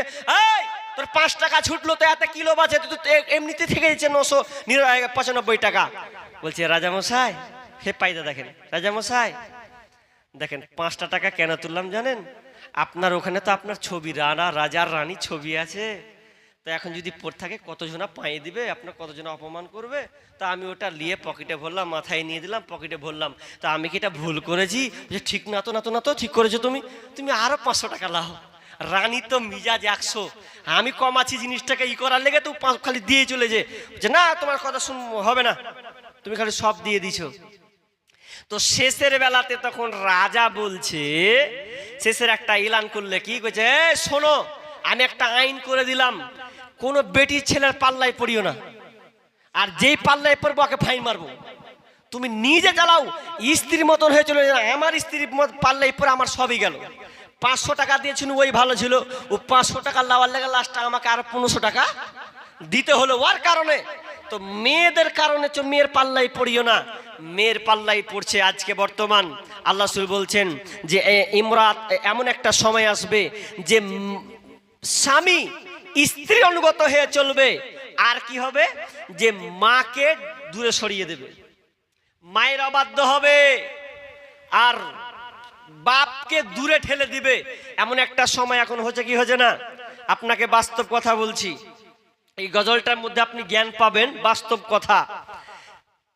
বউ আর শাশুড়ি ঝামেলা হয়েছে, আর ই কিন্তু স্ত্রীকে এত ভালোবাসে, জান প্রাণ দিয়েও ভালোবাসে, এত ভালোবাসে যে ওর মা যদি কিছু কয়ে দেয় তো অ্যাকশন নেবেও, এরকম টাইপের। আর আজকে বর্তমানে এরকম, কেন তুই হার বিবি এরকম হবি, কেন তুই আমার স্ত্রীকে এরকম করবি, বলে কি বলে না, বাপকে ছোট করে দেয় বউয়ের সামনে, মাকে ছোট করে বউয়ের সামনে, কিন্তু হতভাগা জানে না বাপ মা কাকে বলা হয়, ও বাপ মা এখনো চিনেনি।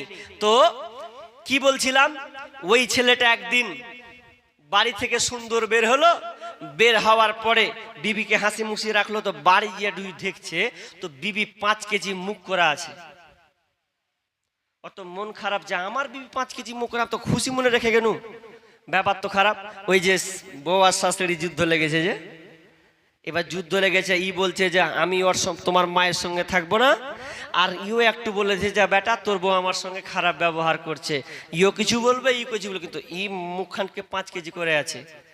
তখন ই আবার কি বলছে জানেন বউকে, মিষ্টি বউ আমার কেন দেখি মন খারাপ তোমার মিষ্টি বউ আমার কেন দেখি মন খারাপ তোমার আমি বাড়ি প্রবেশ কালে কেন তোমার মুখটি ভার মিষ্টি বউ আমার কেন দেখি মন খারাপ তোমার মিষ্টি বউ আমার কেন দেখি মন খারাপ তোমার আজ বাড়িতে কি হয়েছে মা নাকি কিছু বলেছে আজ বাড়িতে কি হয়েছে মা নাকি কিছু বলেছে জলদি করে বলো আমায় সহিনা তো দেরি আর কেন দেখি মন খারাপ তোমার মিষ্টি বউ আমার কেন দেখি মন খারাপ তোমায় আমি তোমায় করতে খুশি দিতে পারি গলায় রসে স্বামী স্ত্রীকে বলছে আমি তোমায় করতে খুশি দিতে পারি গলায় রসে আস্থা না থাকিলে তোমার ভরসা না থাকিলে তোমার ট্রাই করে দেখো একবার মিষ্টি বউ আমার কেন দেখি মন খারাপ তোমার এটা বিবিকে বলতে আসে তখন বিবিও স্বামীকে এবার শোনাচ্ছে ও আমার প্রাণের স্বামী তোমার মায়ের জ্বালা স্বামী সহিতে পারি নাই আমি তোমার মায়ের জ্বালা স্বামী সহিতে পারি নাই আমি জুদা না করলে পারে জুদা না করলে আমায় চলে যাব বাপের ঘর কেন দেখি মন খারাপ তোমার মিষ্টি বউ আমার কেন দেখি মন খারাপ তোমার বিবির কথা শুনে কানে ছুটে চলে মায়ের পানে বিবির কথা শুনে কানে ছুটে চলে মায়ের পানে ধাক্কা মেরে দিয়ে মাকে ধাক্কা ফেলে মাকে ভাঙলো মায়ের হাতের হার কেন দেখি মন খারাপ তোমার মিষ্টি বউ আমার কেন দেখি মন খারাপ তোমার বিবির কথা শুনে ওই ছেলেটা মাকে ধাক্কা মেরে দিল ধাক্কা মেরে যখন বারান্দা ঘর থেকে বাইরে লাত দিয়ে ফেলে দেওয়া হলো মায়ের একখানা হাত ভেঙে গেল তো কেন স্বামীর আপনার কিনা স্ত্রী স্বামীর বস্তু হয়েছে তার মানে তার আন্ডারে গেছে স্ত্রী যেটা বলবে সেটা এসে কার্য করবে এক মানে পুরুষত্ব তার হারিয়ে ফেলেছে অথচ আল্লাহ সুবহানাহু ওয়া তাআলা বলছে তোমার মার এমন দামি জিনিস তোমার মায়ের সঙ্গে তুমি খারাপ ব্যবহার করতে পাবে না আল্লাহ রাব্বুল আলামিন বলছেন ওয়াসাইনাল ইনসানা বিওয়ালিদাইহি হামালাতুহু উম্মুহু ওয়াহানান আলা ওয়াহানিন ওয়া ফিসালুহু ফি আমাইন আনিশকুরলি ওয়া লিওয়ালিদাইক ইলাইয়াল মাসির আল্লাহ বলছেন তোমার মায়ের সঙ্গে তুমি ভালো ব্যবহার করবে তোমার মায়ের সঙ্গে তুমি সুন্দর আচরণ পেশ করবে তোমার মায়ের সঙ্গে ভালো ব্যবহার করবে ওয়াসাইনাল ইনসানা বিওয়ালিদাইহি কেন তোমার সঙ্গে তুমি ভালো তোমার মায়ের সঙ্গে ভালো ব্যবহার করবে হামালাতুহু উম্মুহু ওয়াহানান আলা ওয়াহান তোমার মা তোমাকে দুর্বলতার উপরে দুর্বলতা স্বীকার করেছে তোমার মায়ের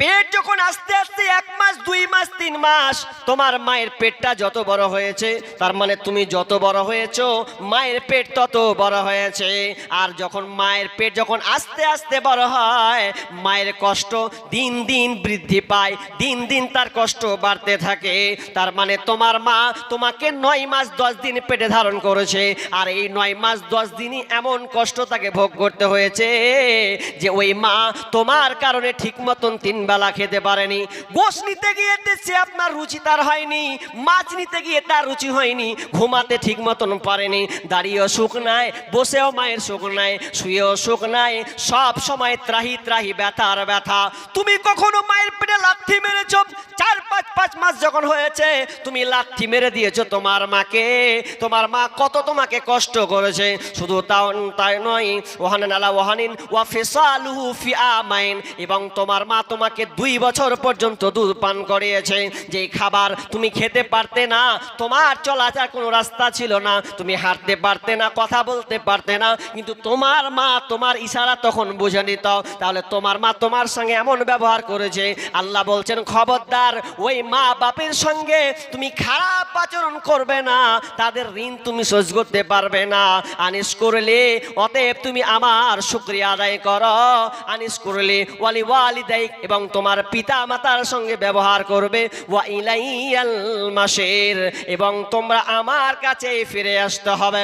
আল্লাহ শেষে কেন বললেন তোমরা কে আমার কাছে ফিরে আসতে হবে? আমি যে এতগুলো বললাম, তোমাদের মা বাপের ব্যাপারে বললাম, যদি তুমি আমার কথাকে এমনিতে উড়িয়ে দাও, যা হবে হোক গা, যা দেখা যাবে দেখা যাবে। আল্লাহ বলছেন তুমি তো আমার কাছে ধরা খাবে। সেদিন তোমার মায়ের সঙ্গে খারাপ ব্যবহার করার নাতিজা ভুলিয়ে দেব, সেদিন তুমি টের পাবে। তোমাকে সতর্ক করেছিলাম, এরপরে তুমি বাপ মায়ের সঙ্গে খারাপ আচরণ করেছ। তুমি জানো না সন্তান তুমি হবে বলে তোমার মা কত কষ্ট সহ্য করতে হয়েছে। বিজ্ঞানীরা বলেন একজন মা যখন সন্তান প্রসব দেয়, তখন একটা সাধারণ মানুষের ব্যথা অনুভব করতে পারে, কষ্ট 47 ইউনিট ব্যথা অনুভব করতে পারে। কিন্তু বিজ্ঞানীরা বলছেন যখন কোনো মা সন্তান প্রসব দেয়, পৃথিবী যখন সন্তানটা ডেলিভারি হয়, তখন ওই মাকে 47 ইউনিট ব্যথা নয়, বিজ্ঞানীরা বলছেন ওই মাকে 57, 58, 59 ইউনিট ব্যথা অনুভব করতে হয়। 57, 58 ইউনিট কাকে বলা হয়? 57 সমান ইউনিট। বিজ্ঞানীরা বলছেন মানুষের 206 খানা হাড় আছে, এই 206 খানা হাড়কে যদি একত্রিত করে দেওয়া হয় আর যদি একসঙ্গে মুচড়ে ভাঙা হয়, যতটা কষ্ট না পাবে সন্তান প্রসব দিতে গিয়ে ওই মাকে বেশি কষ্ট অনুভব করতে হয়। এই জন্য দেখবেন অনেক মা সন্তান প্রসব দিতে গিয়ে পৃথিবী ছেড়ে চলে যায়। সন্তান আছে, মা পৃথিবীতে নাই। অনেক পেপার পত্রিকায় দেখেছি বন্ধরে, মা সন্তান প্রসব করে দিয়েছে কিন্তু মা বেঁচে নাই, সন্তান বেঁচে আছে। কেন? তার মানে প্রসব যন্ত্রণা সবচাইতে ভয়ঙ্কর যন্ত্রণা। এই জন্য খবরদার পিতা মাতার সঙ্গে খারাপ ব্যবহার করা যাবে না। মায়ের দিলেতে ব্যথা কখনো দিও না, কখনো দিও না। মায়ের মতো এত আপন আর তো কেউ হবে না, সে মায়ের দিলেতে ব্যথা কখনো দিও না, কখনো দিও না। মা বাবার নেক দুয়া যার লেগে যাবে, যত চাওয়া পাওয়া আল্লাহ মিলিয়ে দেবে। মা বাবার দুয়াই যাই গো পাওয়া জান্নাতের ঠিকানা, সে মায়ের দিলেতে ব্যথা কখনো দিও না, কখনো দিও না। মায়ের মনেতে দুঃখ দিলে, মায়ের মনেতে ব্যথা দিলে জাহান্নাম হবে ঠিকানা, সে মায়ের দিলেতে ব্যথা কখনো দিও না, কখনো দিও না।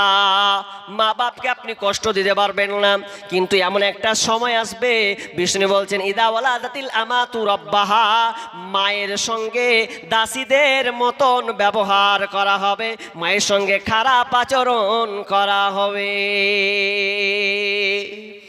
পিতা মাতার সঙ্গে খারাপ ব্যবহার করবে। তাহলে আমি যতগুলো আলামত বললাম, এই আলামত বা এই সংকেতগুলো যে আপনাকে দিলাম, আপনি বলেন তো একটার মধ্যে কোনোটা বাদ আছে? জি বাদ আছে? জি, কোনোটাই বাদ নাই। তার মানে আমরা এই আলামতের মধ্যে ঢুকে গেছি। মৌলভী সাহেব তাহলে কি করব?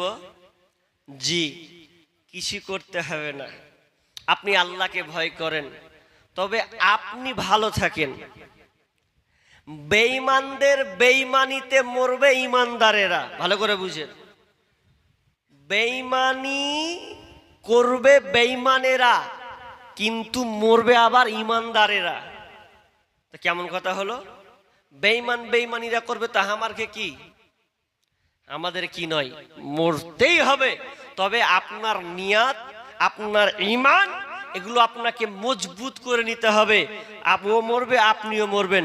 কিন্তু আসলে একটা কথা বলি, একটা প্ল্যাটফর্ম, একটাই গাড়ি, একটাই ট্রেন।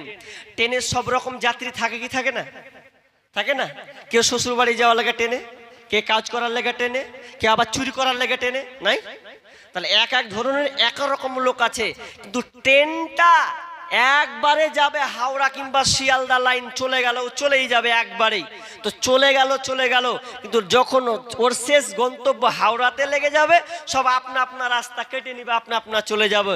কিন্তু এখানে শিক্ষা এটাই নিতে হবে আপনাকে, যে আমি এসেছি আমার গন্তব্যস্থান, আমার মূলধারাতে, আমার ঈমান আমাকে ঠিক রাখতে হবে।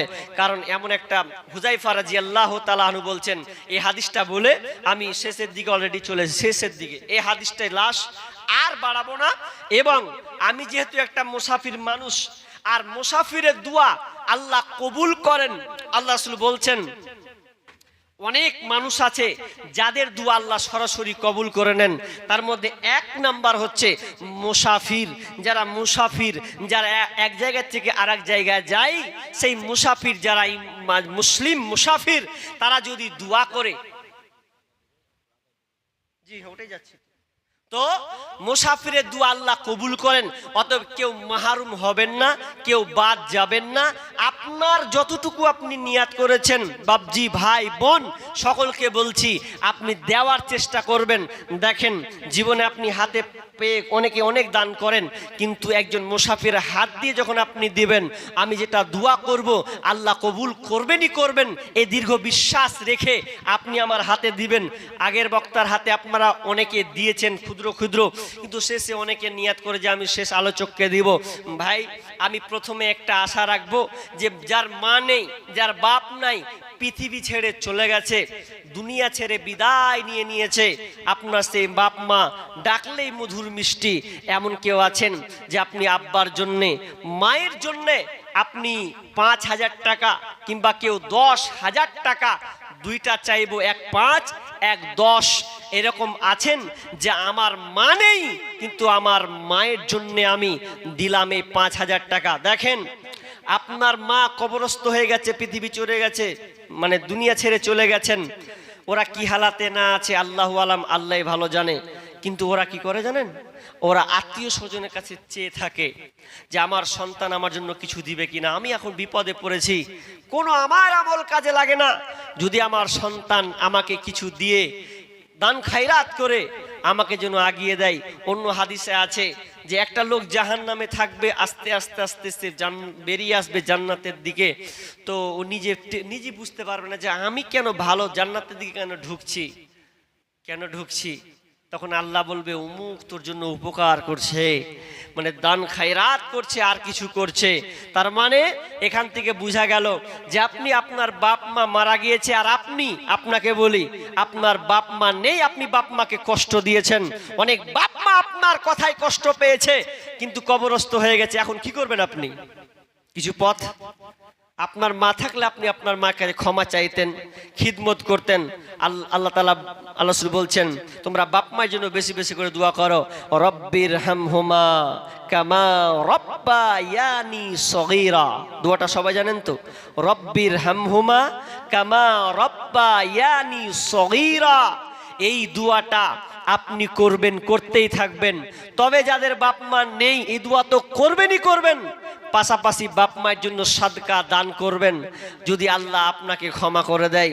একজন যুবক বলছে, আমি আমার মাকে খুব কষ্ট দিয়েছি, মাকে আমি নিজের হাতে লাথি মেরে দিয়েছি, এখন মা দুনিয়া ছেড়ে চলে গেছে, মৌলভী সাহেব কি করব, আমাকে খুব তাড়না দিচ্ছে, আমি আর থাকতে পারছি না, আমি মাকে কষ্ট দিলাম। মা যদি থাকতো তো আমি মায়ের পাখান ধরে বলতাম, মা আমার ভুল হয়ে গেছে, হয়তো মা সেদিন জড়িয়ে ধরতো, কারণ মায়ের মতন আর আপন পৃথিবীতে কেউ নাই। মায়ের মতো হই না আপন, হই না তাহার তুলনা। হাইরে আমার মা, আমার জনম দুঃখী মা। মা ছিল মোর আধার ঘরে পূর্ণিমারি চাঁদ। মা ছাড়া সেই ঘরখানাতে নাই রে কোনো সাদ, আমার নাই রে কোনো সাদ। মা ছিল মোর আধার ঘরে পূর্ণিমারি চাঁদ। মা ছাড়া সেই ঘরখানাতে নাই রে কোনো সাদ, আমার নাই রে কোনো সাদ। সে মায়ের কথা পড়লে মনে ঘুম যে চোখে আসে না। হায়রে আমার মা, আমার জনম দুঃখী মা। ছোট্ট থেকে বড় হলাম যেই মায়েরই কোলে, সেই মা এখন ছেড়ে গেল আমায় একা ফেলে। ও মা আমায় একা ফেলে। ছোট্ট থেকে বড় হলাম যেই মায়েরই কোলে, সেই মা এখন ছেড়ে গেল আমায় একা ফেলে। ও মা আমায় একা ফেলে। মা ছাড়া আর একলা জীবন লাগে না রে ভালো। দুনিয়া থেকে হারিয়ে গেছে দুই নয়নের আলো, আমার দুই নয়নের আলো। সে মায়ের কথা পড়লে মনে, সে মায়ের কথা পড়লে মনে ঘুম যে চোখে আসে না। হায়রে আমার মা, আমার জনম দুঃখী মা। হায়রে আমার মা, আমার জনম দুঃখী মা। দেখেন, কারো মা নেই কিংবা মা অসুস্থ হয়ে আছে। মায়ের জন্য কেউ একজন বলুন যে আমি ৫,০০০ টাকা এই মসজিদের জন্য আমি দেব ইনশাআল্লাহ। এমন কেউ ব্যক্তি আছেন যে আমি মায়ের কথা মনে করলাম? বোন, আপনার স্বামী আপনাকে ছেড়ে চলে গেছে, যে মহাব্বতের স্বামী কবরস্থ হয়ে গেছে, স্বামীর কথা ইয়াদ করে মনে করে আপনি বলেন কোন মা আমার বোন আছেন যে আপনি স্বামীর জন্য ৫,০০০ টাকা দিবেন, কিংবা নিম্নত ১,০০০ টাকা আপনি এরকম দেবেন? বলেন ভাই, কেউ আছেন ৫,০০০ টাকা দেনে বলা? আর আজকে না আছে, আপনি 10 দিন পর দিবেন ইনশাআল্লাহ, 1 মাস পর 2 মাস পর আপনি মসজিদের জন্য দিবেন। যেই দান আপনার মসজিদে আবাদান থেকে যাবে, আপনি মরে যাবেন, এর বদলা আপনি কবরে শুয়ে পাবেন। আপনার মা বাবা কবরে শুয়ে শুয়ে নেকিটা পাবে। বলেন কেউ আছেন? বলেন আল্লাহর রাস্তে একজন বলেন। জি নাই। ৫,০০০ টাকা নেই দাতা এরকম যে আমি মায়ের জন্য, আব্বার জন্য দিলাম, আমার পরিবারের জন্য দিলাম, আমার বাড়িতে অসুখ, এমন একটা রোগ হয়েছে, ডাক্তার চিকিৎসা চলছে, ভালো হচ্ছে অনেক দিন থেকে, আমি সেটার জন্য আজকে দিলাম। বলেন একজন ভাই? হবে না। আপনাকে নগদ দিতে হবে না, আমি নগদ চাইনি, নগদ চাইনি। আপনি শুধু বলেন যে ইনশাআল্লাহ আমি ৫,০০০ টাকা 1 মাস হোক 2 মাস পর আমি দেব। হবে না একটা কলম ভাই? একজনও হবে না? আল্লাহর রাস্তায় যে আপনারা যে কটা লোক আছেন, যদি হয় বলুন যে ইনশাআল্লাহ আমি দিয়ে দিব। আপনি শুধু দোয়া করে দেন, আমি তার জন্য প্রাণ খুলে দোয়া করব। হবে না একটা ভাই? জি, আল্লাহর রাস্তায় আপনারা দান দিয়ে দিয়েছেন নাকি? জি, হয়ে গেছে দান আপনাদের? হয়ে গেছে। একটা লোক বলুন যে আমি ৫,০০০ টাকা। আবুল হোসেন, মারহাবা। আবুল হোসেন ভাই ৫,০০০ টাকা। লিল্লাহে তাকবীর, আল্লাহু আকবার। একজন, যাক একটা তো পেয়েছি, অপমান তো হয়নি। একজন পেয়েছি ৫,০০০ টাকা। আবুল হোসেন তিনি দিয়েছেন। আল্লাহুম্মা আনতাস সালাম ওয়া মিনকাস সালাম তাবারাকতা ইয়া জাল জালালি ওয়াল ইকরাম রব্বুল আলামিন। একজন ভাই আবুল কাসেম, তিনি ৫,০০০ টাকা এই মসজিদের জন্য দিয়েছেন। আল্লাহ তুমি আবুল হোসেন, আল্লাহ তুমি দানকে আল্লাহ তুমি কবুল করে নাও। আল্লাহ জানি না কি উদ্দেশ্যে দিয়েছে, 5,000 টাকা আল্লাহ তুমি আলিম বিজাতের সদর, আল্লাহ তুমি অন্তর্যামী, আল্লাহ ভাই যে উদ্দেশ্যে দিয়েছে আল্লাহ তুমি তার দানকে কবুল করে নাও। আল্লাহ তিনার পরিবারকে তুমি সুখ শান্তিতে রাখিও। আল্লাহ তার কাজ কর্মক্ষেত্রে যে হোক না কেন আল্লাহ তার কাজ কর্মক্ষেত্রে তুমি বরকত দান করো। সন্তানদেরকে সহি সালামতে রাখিও, পরিবারকে শান্তি সুখে রাখিও। যতদিন থাকবে আল্লাহ তুমি তাদেরকে ঈমান হালাতে বাঁচিয়ে রাখিও। আমিন সুম্মা আমিন। আর বলেন ভাই, আর কেউ আছেন?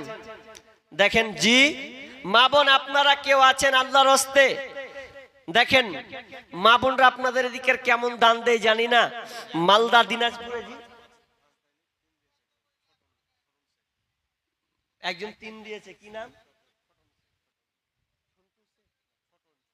ছোটন শেখ, তাই তো? ছোটন, তিনি কত বলেন? 3,000 টাকা দিয়েছেন। তো উনি কি আছে না চলে গেছে? চলে গেছে। চাইতাম একটু আবদার করতাম ভাই, আর একটা হাত যদি হতো। নাকি জোড়া জিনিস ভালো নয়? জোড়া, প্রত্যেকটা আল্লাহর সৃষ্টি দেখবেন জোড়া জোড়া, প্রত্যেকটা জিনিস জোড়া। হ্যাঁ, আর ঠিকাদার দেয়নি? ঠিকাদার আছে না ভাই? ঠিকাদার ভাইরা আপনারা নিশ্চুপ কেন গো ভাই? কত পরশুদিন লালগোলাতে ঠিকাদার 21 জন ঠিকাদার, মাশাআল্লাহ ভালো লড়াই। 10, 5, 7, 12, 15, 20 পর্যন্ত ঠেকেছে। তো সবাই বললে যে আমিও দিলাম 5,000, বলছে আমিও দিলাম শেখ 10,000, দোয়া করে দেন। তো দেখেন যারা ঠিকাদার আছেন আমি তাদের জন্য প্রাণ খুলে দোয়া করব, কারণ ঠিকাদারের আল্লাহ তাআলা ব্যবস্থাপনা ভালোই, আরো বাড়িয়ে দিক, আমি তাদের জন্য দোয়া করব। ভাই যারা ঠিকাদার আছেন 4-5 জন তো অন্তত বলেন যে ইনশাআল্লাহ আমি মসজিদে দিলাম 10,000 কিংবা 5,000, হবে না আল্লাহর রাস্তে ভাই? কোনো ঠিকাদার নেই? জি বলেন ভাই, আল্লাহর রাস্তে বলেন। একজন বেনামিতে 1,000 টাকা দিয়েছেন। আল্লাহুম্মা সাল্লি আলাইহি আল্লাহুম্মা বারিক লাহায়াক লা বারাকাল্লাহ। আল্লাহ তুমি ভাইজানকে আল্লাহ তুমি কবুল করে নাও, যে উদ্দেশ্যে যা পূর্ণ করে দাও, বালা মুসিবত দূর করে দাও রব্বুল আলামিন। 1,000 টাকা তার কাছে থাকলে বিভিন্ন কাজে লাগতো, কিন্তু না, আল্লাহ তোমার মসজিদের জন্য দিয়েছেন।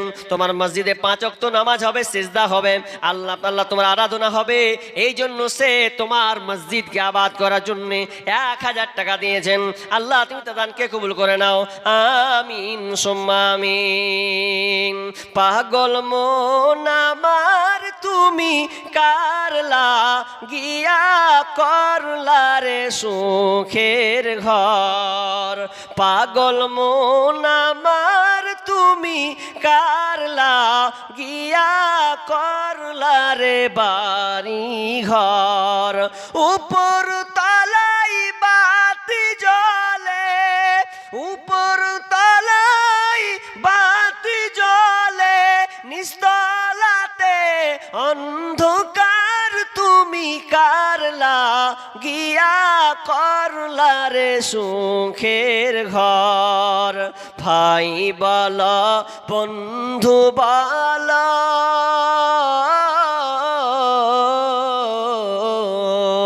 নয়তো তোমার আপন কেহ। ভাই বল বন্ধু বল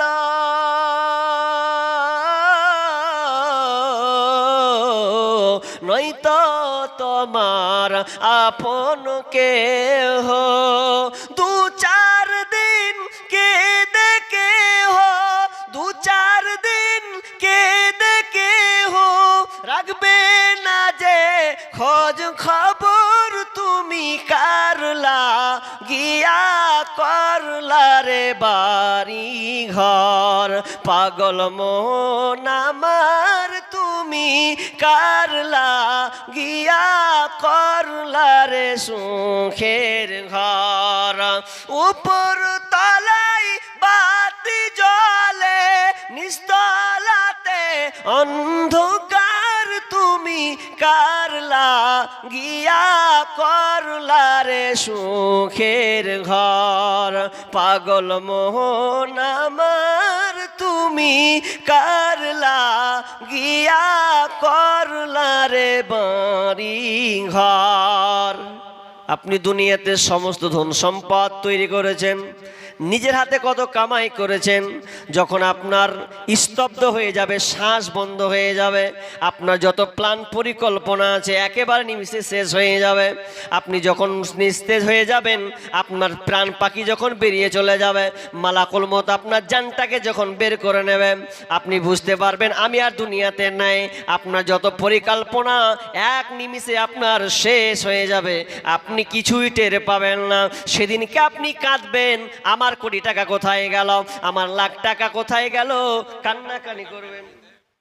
একজন বেনামি 1000, বাপ মা আব্বা মারা গেছে না দুজনেই মারা গেছেন। একজন ভাই বেনামি আব্বা মায়ের জন্য 1000 টাকা দিয়েছে। আল্লাহ কানে শুনলাম তার আব্বা মা পৃথিবীতে নাই, দুনিয়া ছেড়ে চলে গেছে। আল্লাহুম্মা গফির লাহু ওয়ারহামহু আনতা খায়রুর রাহিমিন।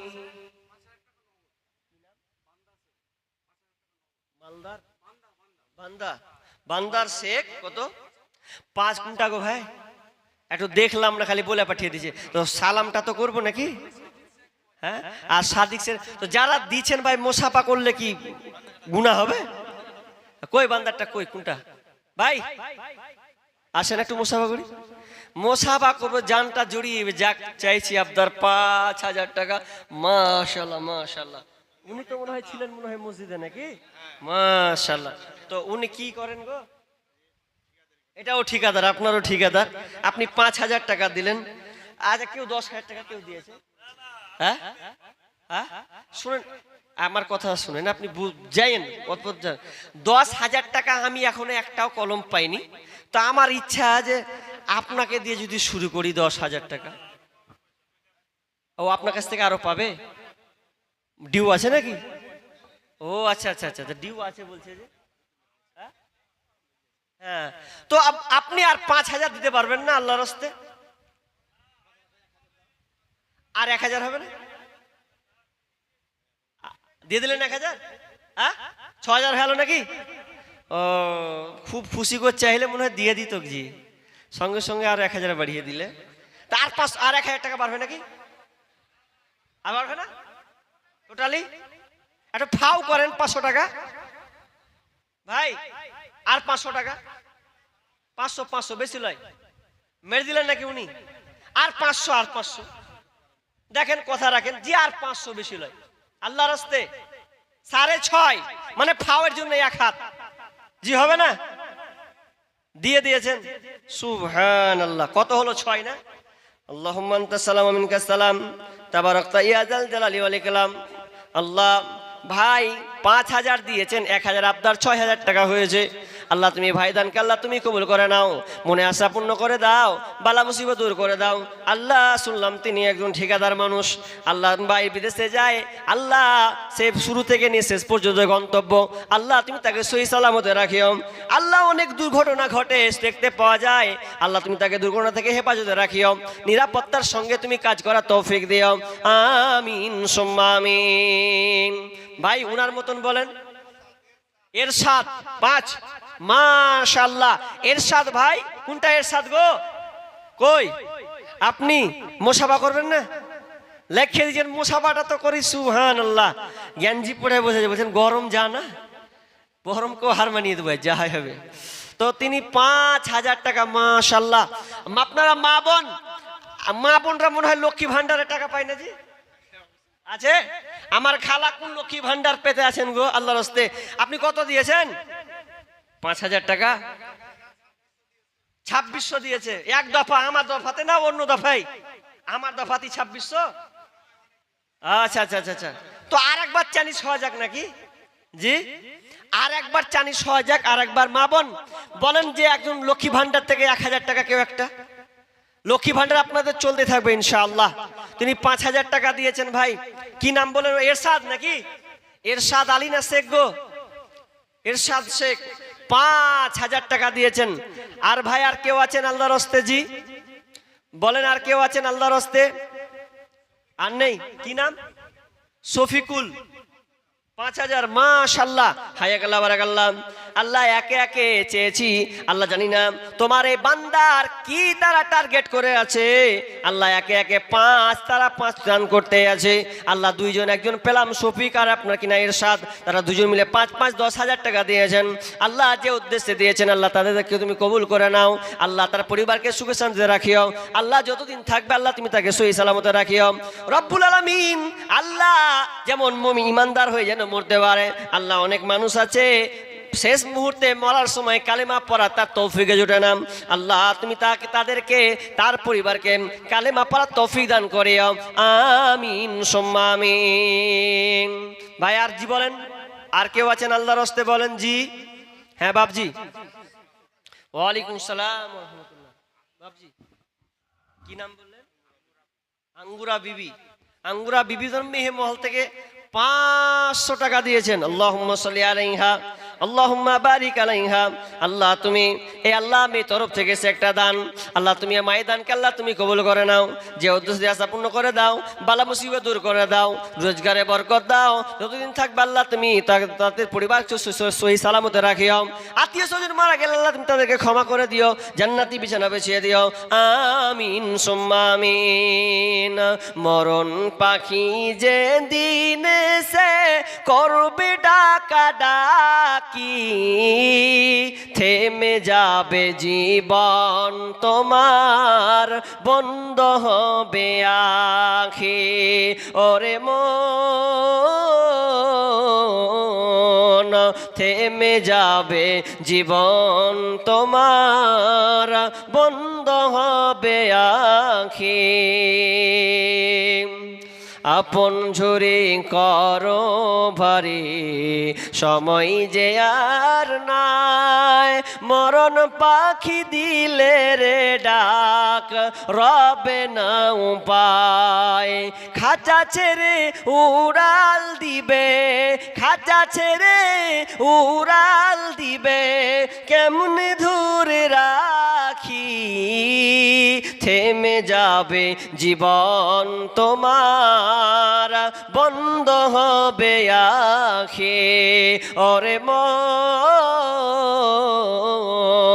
থেমে যাবে জীবন তোমার, বন্ধ হবে আখি।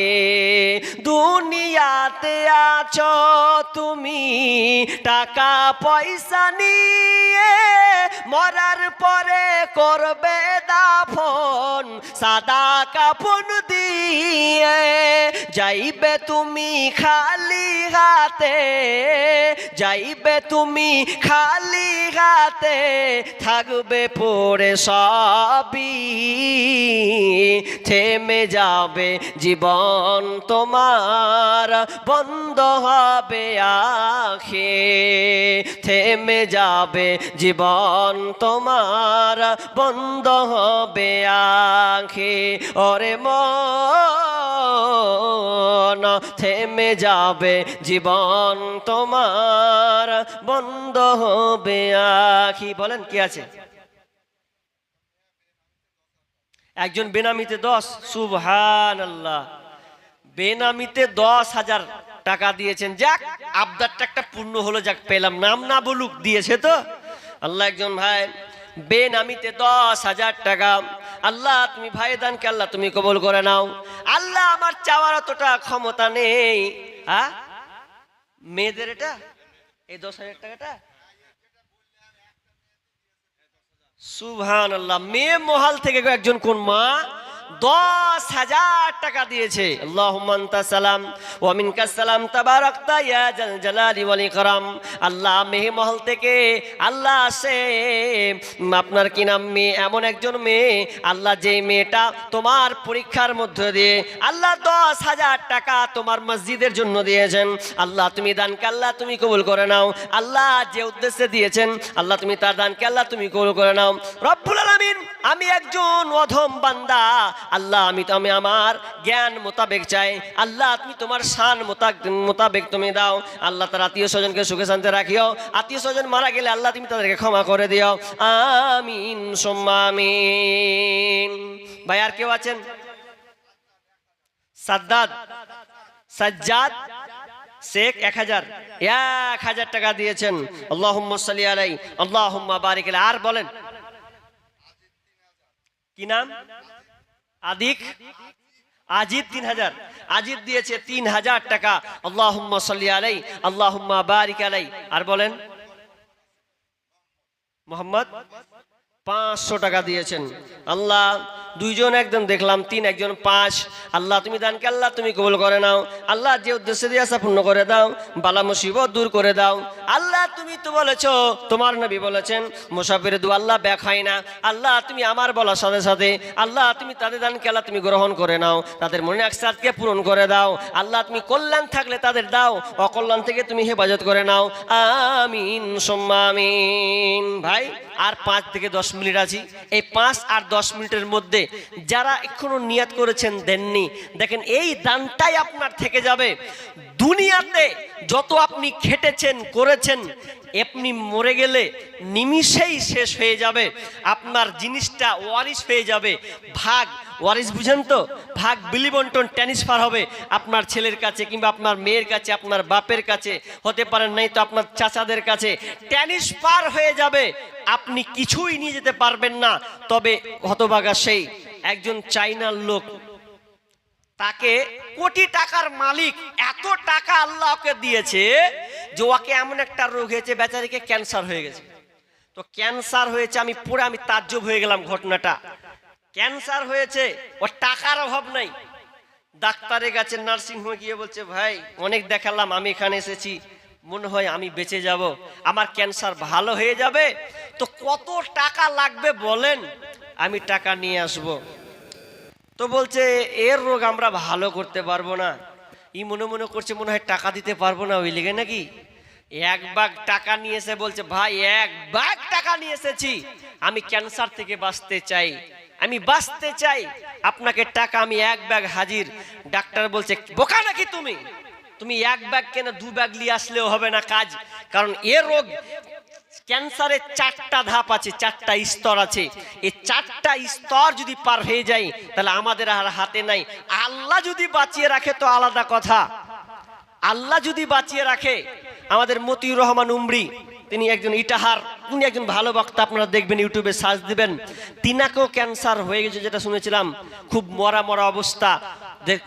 দেখলাম তিনি ঈদের নামাজ পড়াচ্ছিলেন, লাইভে দেখতে পাচ্ছিলাম। যাই হোক, তা আল্লাহ উনাকে সুস্থ করে রেখেছেন। আল্লাহ পারেন, আল্লাহ সবই পারেন।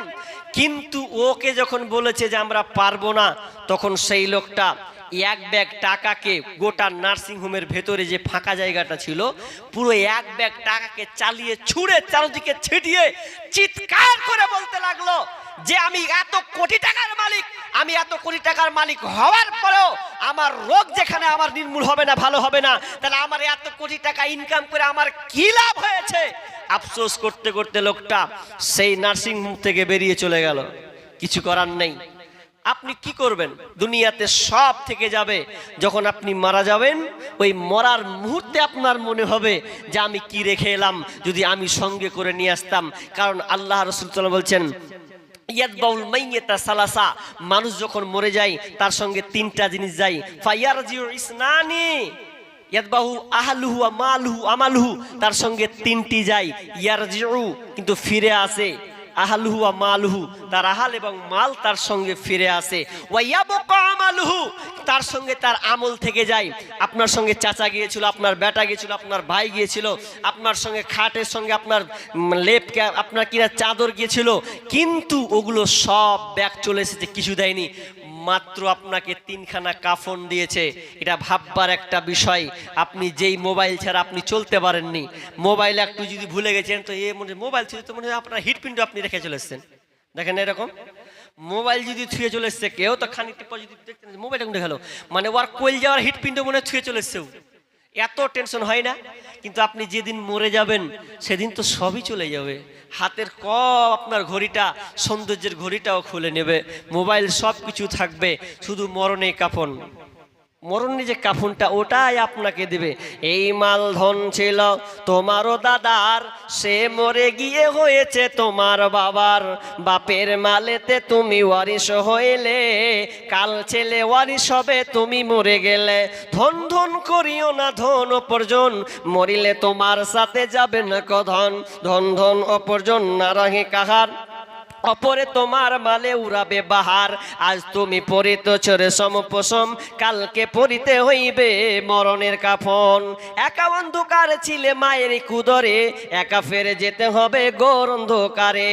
শাহ সেকেন্দার বাদশাহ মরিবার কালে, এই ওসিয়ত করে ওয়ারিশ সকলে। মরিলে আমার তরে শোনো বারে বার, কাফনের সাথে হাত বেঁধো না আমার। সকলে মিলে ঝুলে খাটলিতে করে, দুই হাত ঝুলাইয়া লইয়া যাইও মরে।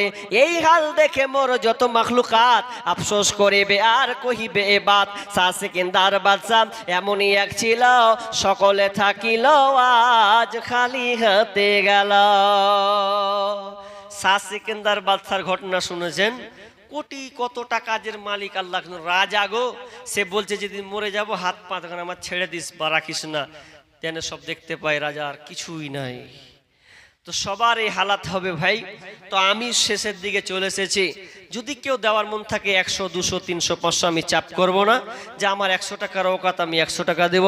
মা বোন আপনারা দিয়েছেন, আপনারা কতজন আছেন জানি না, তবে আমার একটা শেষ মেসেজ এটুকু থাকবে, ভাই হিসাবে ছেলে হিসাবে একটু আমার দিকে লক্ষ্য করুন। আপনারা দিয়েছেন আলহামদুলিল্লাহ, সুম্মা আলহামদুলিল্লাহ। এরপরও আমি শেষ আবদার এতটুকুই চাইবো, শেষের সময় 2 টাকা, 5 টাকা, 10 টাকা, 20 টাকা, আমি শেষ, এটা আমার আবদার। আপনারা দিয়েছেন, আমি জোর করব না। আপনারা সবাই একটা চাদরে, আচ্ছা মেয়ে ভলান্টিয়ার কেউ আছে দায়িত্বে আছে না, উল্টা পাল্টা আছে কি? মেয়েদের মহলে কেউ আছে গো? নেই, কাউকে দায়িত্ব দিয়েছেন? আছে? যাকে দায়িত্ব দেওয়া আছে তাকে বলবো, বোন তুমি একটু ঘুরো, সবাই দিবেন। মা আমার খালাদেরকে বলবো, আমার শেষ ছেলে হিসাবে, ভাই হিসাবে আপনি আমার এই আবদারটুকু রাখুন, সবাই দিবেন। যদি বলেন মৌলভী সাহেব বেটা আমার কাছে নাই, ভাই আমার কাছে নাই, তা আপনি অন্তত ওই চাদরটা টাচ দিবেন যে আমি দোয়া দিলাম, আমি পারলাম না কিন্তু আল্লাহ এতে বরকত দেখ, এরকম একটা করবেন। আমি প্রাণ খুলে যেখানে সেখানে ইনশাল্লাহ প্রোগ্রাম করতে আছি, দোয়া করবো আপনাদের জন্য আল্লাহর রাস্তায়। আর আপনারা যারা বসে আছেন ভাই, আপনাদের সবাইকে অনুরোধ করব, আপনারা কেউ আর বসে থাকবেন না। শেষ একটা ছোট করে সঙ্গীত, আমার অনেক গজল লিখা সঙ্গীত ইউটিউব ফেসবুকে আপনারা পাচ্ছেন, অনেকে জানেন আমার নিজের হাতে লেখাগুলা। তো ইনশাআল্লাহ আমি আর একটা করে ছোট করে বলবো, পানি আছে ছোট করে একটা বলবো, তো তার সঙ্গে সঙ্গে এই ফাঁকতালে থালে 5 টাকা 10 টাকা দিবেন। দেখেন মোসাফা আমার খপ করার সব জায়গায় ইচ্ছা হয় যে যেখানে যাই আমি ভাইদের কাছে মোসাফা কেন করি জানেন? সবাই আমরা পাপী মানুষ, তাই তো?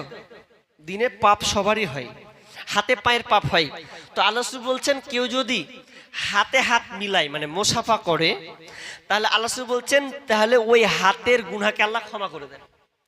হাতে হাতে মোসাফা করলে আল্লাহ হাতের গুনাহকে ক্ষমা করে দেন। তো আপনারা সবাই আমার সঙ্গে সামনে একটু মোসাফা করবেন ভাই, মোসাফা করে একটু যাবেন, তাহলে আপনাদের হাতের গুনাহ হলো, ক্ষমা হলো, আমারও হলো, কিন্তু কেউ বাদ যাবেন না। এবং 5 টাকা 10 টাকা 20 টাকা 100 টাকা যদি বলেন নাই তো নাই, তবু আপনি উঠে এসে আমাকে সালাম দিবেন, এই আবদারটুকু রাখবেন। কেউ বসে থাকবে না, একজন বসবেন না, সবাই উঠে একটু মোসাফা করেন। বন্ধু তো আমরা এই নেকিটা অর্জন করি, এই হাদিসটা আমরা পালন করি। মা বোন আপনারা শুধু চাদরে দিবেন, কেউ বাদ যাবেন না। 2 টাকা থাকলেও আপনি অন্তত আমার এই শেষ ভালো যার সব ভালো তার হতে পারে, আপনি পরে কি হবে আনজাম আল্লাহু আলাম। তো সবাই 5 টাকা 10 টাকা আল্লাহর রাস্তায় দিবেন। যারা 1-2 হাজার দিয়েছেন ভাই, আমি তাদেরকেও আমি মুসাফা করব। 1-2 হাজার যারা দিয়েছেন তারাও 5-10 টাকা দিয়ে একটু শরীক হন।